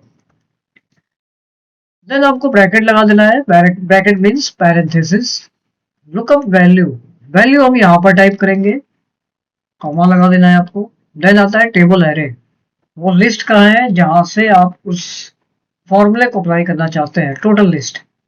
तो आप टोटल लिस्ट को कवर कर लेंगे यहाँ से। मान लीजिए मैंने यहाँ तक की रेंज दे दिया अलीशा आनंद तक, मैंने कहा इस लिस्ट को आपको फॉलो करना है, देन कॉमा दे देना है आपको। आती है next point, column index number. आप इस लिस्ट में, अच्छा वी लुकअप में एक बात और है, वी लुकअप आप जो फॉर्मूला लगाते हैं उसमें जो भी रेंज देते हैं वो रेंज आपकी स्टार्टिंग से होगी लास्ट तक। और इसमें एक बात और केयर करनी है, जो रेंज आपने स्टार्टिंग से दिया है वो स्टार्टिंग वाले कॉलम को ही फॉलो करेगा। तो यानी अगर हम नेम देंगे तभी हमें रिजल्ट मिलेगा। तो हमने क्या किया, कॉलम इंडेक्स नंबर बता दिया, हमारी रेंज है टोटल मार्क्स, जिसकी काउंटिंग अगर आप करते हैं तो ये 9th नंबर पर आएगा कॉलम वाइज, मतलब first, second, third, fourth, fifth, six, seventh, eighth, इस तरह से। तो अब यहाँ पर 9 अप्लाई कर देंगे। लास्ट स्टेज आती है कि आपको एग्जैक्ट रिजल्ट चाहिए या नियर अबाउट चाहिए, तो उसके लिए हम क्या करते हैं, 0 या फॉल्स लिख देते हैं। ये लिखने के बाद आपको सिंपली एंटर कर देना है, या लास्ट का ब्रैकेट क्लोज कर देंगे, देन एंटर कर देंगे। ऐसा करने पर यहाँ पर आ रहा है नॉट अवेलेबल, बिल्कुल सही है नॉट अवेलेबल, क्योंकि यहाँ पर कोई ऐसा हमने डेटा नहीं दिया हुआ है। तो अब हम मान लीजिए हम डेटा देते हैं आरना राज, आरना राज का मुझे टोटल देखना था, राज, तो यहाँ पे आरना राज का टोटल आ रहा है। अब आपको लग रहा होगा कि जब ये लिस्ट यहीं से यहीं पास में है तो हम इस फॉर्मूले को क्यों लगा रहे हैं, नहीं, तो ये लिस्ट आपकी बहुत दूर तक हो सकती थी, बहुत नीचे तक की रेंज में, तो हम बार बार यहाँ पर कहाँ जाके देखेंगे, ड्रैग करेंगे मल्टीपल टाइम्स में, तो हमने यहाँ पर एक फॉर्मूला लगा दिया। तो आरना राज का ये जो डिटेल है टोटल नंबर्स वो हमें यहाँ पर लिख रहा है। तो ये तो था हमारा वी लुकअप के लिए। इसी तरह से अगर आपको यहाँ पर टोटल नहीं लेना है, परसेंटेज लेना है, तो आप इसको काउंटिंग कर लीजिए। ये हमारा टोटल इंडेक्स होगा, यानी ये टोटल हमारे कॉलम्स होंगे। इसमें नंबर ऑफ कॉलम आपका 1 से स्टार्ट हो रहा है, 1 2 3 4 5 6 7 8 9 10, यानी 10th पर आपका परसेंटेज है। अगर हम यहाँ पर परसेंटेज को फॉलो करना चाहते हैं तो उस केस में हम यहाँ पर क्या ले लेंगे, लास्ट में 9 की जगह 10 कर देंगे, तो हमको क्या मिल जाएगा, परसेंटेज मिल जाएगा। तो आप ऐसे मल्टीपल कॉलम्स को अपने हिसाब से चेंज कर सकते हैं। तो यहाँ पर देखिए परसेंटेज मिलने लगेगा आपको। बस एक बात का यहाँ पर केयर करना है कि आपको जो इंडेक्स है वो आपके फर्स्ट यानी नेम से फॉलो करेगा। तो आपको फर्स्ट कॉलम को वो कॉलम रखना है जिसको आप यहाँ पर अप्लाई करके चेक करना चाहते हैं कि मुझे इसका रिजल्ट देखना है। जैसे मैंने नेम लिया है तो नेम को ये फॉलो करेगा, और नेम मेरा चूंकि फर्स्ट कॉलम में है इसलिए यहाँ पर ये प्रॉपर फंक्शन चलेगा। नेक्स्ट कमांड समझते हैं एच लुकअप को। यहाँ पर मैंने इसके लिए अलग से शीट बनाई हुई है। जैसे मान लीजिए सपोज आपके पास एक लिस्ट है जिसमें कुछ प्रोडक्ट्स के नाम हैं और उनका मंथ के अकॉर्डिंग उनके रेट्स हैं, और हमको इस ऑर्डर को फॉलो करना है। जैसे अगर हम फरवरी की लिस्ट देखना चाहते हैं कीबोर्ड की, तो हमको ये 220 यानी ये रेंज हमें पता चलने लगे। यानी हम कोई भी कोड अप्लाई करते हैं तो हमको उसकी ये रेंज पता चलेगी, क्योंकि ये हमारा एच लुकअप है। एच लुकअप मतलब आपका हॉरिजेंटली ये फॉलो करता है, रो को फॉलो करता है। कैसे यूज करना है इसको, मान लीजिए सपोज हमारे पास यहाँ पर आ जाएगा प्रोडक्ट, हम यहाँ पर प्रोडक्ट का नाम देंगे और इस जगह पर हम फॉर्मूला लगा दे रहे हैं। तो हमने यहाँ पर फॉर्मूला लगा दिया H lookup. Lookup value, value हम उसको कहाँ से कहेंगे कि आप इसको फॉलो करिए, तो वो वैल्यू हम यहाँ पर टाइप करेंगे। वैल्यू मतलब यहाँ पर हम इसका कोड टाइप करेंगे तो हमको उसके रो का रेट पता चल जाएगा। सेकंड आता है टेबल एरे, कॉमा लगा देना आपको। टेबल एरे में यहाँ पर आपको एक बात केयर करनी है कि आपको सिर्फ इस कोड को लेके हुए फॉलो करना है, इन मंथ्स को नहीं फॉलो करना है। ये हमारा एक सपोज होता है कि हमें इस मंथ का देखना है। सपोज इसलिए क्योंकि हम उस मंथ के अकॉर्डिंग उसका रो का जो भी नंबर है वो नंबर अप्लाई करेंगे। तो कॉमा यहाँ पे अप्लाई कर देंगे।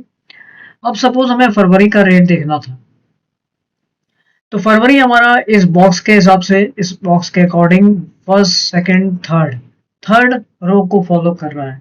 तो आप यहाँ पे लिख देंगे थर्ड, कॉमा कर देंगे, 0 लगा देंगे, यानी एग्जैक्ट वैल्यू हमें लेनी है। ऐसा करने पर NA आ जाएगा, नॉट अवेलेबल। तो आपको यहाँ पर क्या है, प्रोडक्ट लिख देना है। सपोज हमें कीबोर्ड की फरवरी का रेट देखना है तो कीबोर्ड का रेट हमें पता चल जाएगा। ठीक इसी तरह से हम कीबोर्ड की जगह MSC लिखते हैं माउस का, तो हमें माउस का रेट पता चल जाएगा। हम HDD का रेट लिखेंगे तो HDD का रेट पता चल जाएगा। वाईफाई का रेट लिखेंगे तो वाईफाई का रेट पता चल जाएगा। क्योंकि ये ऑर्डर जब बहुत लंबा होता है हमारा इस सीरीज में, तो उस केस में इस फॉर्मूले को बनाया गया है कि अब आप उस सीरीज को बार बार ड्रैग करके इधर उधर जाना हमारे लिए पॉसिबल नहीं हो पाएगा, टाइम टेकिंग हो जाएगा। तो इस वजह से हम यहाँ पर ये फॉर्मूला लगा देते हैं। नेक्स्ट हम लोग देखते हैं एक्स लुकअप का फॉर्मूला। एक्स लुकअप का मेन पर्पस क्या है, ये आपको दोनों ही केस में रिजल्ट देगा। यानी अगर हम कॉलम वाइज भी चेक करना चाहते हैं और रो वाइज भी चेक करना चाहते हैं तो दोनों केस में हमारा एक्स लुकअप काम करेगा। कैसे करना है, चलिए आइए इसको समझते हैं। मैं आ जाता हूँ अपने उस लिस्ट पर। यहाँ पर मेरे पास एक टेबल है, डेटा पड़ा हुआ है। अब सपोज हमें यहाँ पर वो रिजल्ट देखना है जैसे कि हम लोगों ने वी लुकअप में किया था, तो हमें सेम रिजल्ट लेना है एक्स लुकअप के थ्रू। तो मान लीजिए मेरा यहाँ पर लग जाएगा फॉर्मूला, तो हमने यहाँ पर फॉर्मूला लगा लिया एक्स लुकअप, लुकअप वैल्यू। मान लीजिए हम यहाँ पर अपनी वैल्यू देंगे, कॉमा क्या वैल्यू देने वाले हैं, हम नाम देना चाहते हैं। ये नाम अगर हम दें देन आपको कॉमा कर देना है और अगली रेंज बता देनी है, तो हमें टोटल मास पता चल जाए। हम अभी यहीं तक की रेंज ले ले रहे हैं। एक और बात, एक्स लुकअप आपको एक और प्लस पॉइंट यानी एक और फीचर देता है।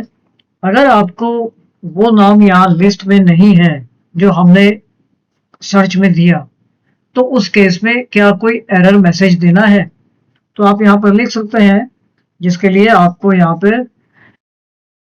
डबल कोटेशन साइन के साथ लिख देना है वो अपना जो भी वर्ड लिखना चाहते हैं, तो नॉट फाउंड।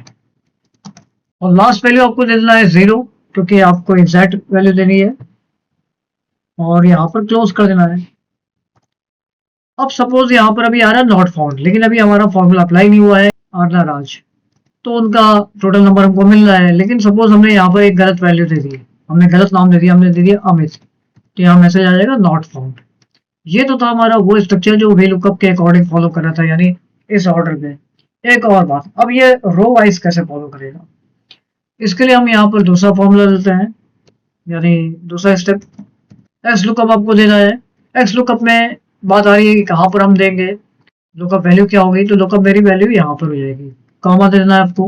क्योंकि हमें अब रो को फॉलो कराना है तो आप यहाँ पर क्या कर देंगे, अगर ये जो रेंज है वो आप जहां से भी लेना चाहते हैं नेम से, तो आप इसको सेलेक्ट कर लीजिए। देन कॉमा, उस रेंज में हम किस स्टूडेंट के नंबर्स या इंडिविजुअल नंबर्स या टोटल मार्क्स देखना चाहते हैं, तो आप किसी का एक ले लीजिए। मान लीजिए आद्विक दादा है, तो आप इनका पूरा सेलेक्ट कर लीजिए, कॉमा दे दीजिए यहाँ पर।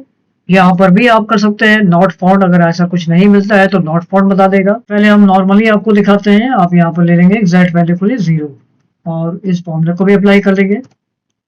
यहाँ पर अभी 0 आ रहा है, इसका मतलब हमने यहाँ पर कोई वैल्यू नहीं दिया है, तो वैल्यू में हम क्या देंगे, हम वैल्यू में देखना चाहते हैं आद्विक दादा का जैसे यहाँ लिखा है 64, तो 64 मतलब ये जो है हम इसको फॉलो करेंगे इस सब्जेक्ट के हिसाब से। मैंने कहा इनका हिस्ट्री में क्या नंबर आया, तो हिस्ट्री में इनके 55 है। इसी तरह से हमको ये सीरीज फॉलो करनी है क्योंकि हमने इसको अपना सर्चिंग पॉइंट बनाया हुआ है। ठीक इसी तरह से हम कंप्यूटर यहाँ पे सर्च करेंगे तो कंप्यूटर का डेटा आ जाएगा, लेकिन वो डेटा चूंकि फॉलो हो रहा है रो वाइज, तो यहाँ पर रो वाइज इसको स्टेप को यूज करना है। तो ये मेरा एक्स लुकअप था जो दोनों केस में यूज होगा।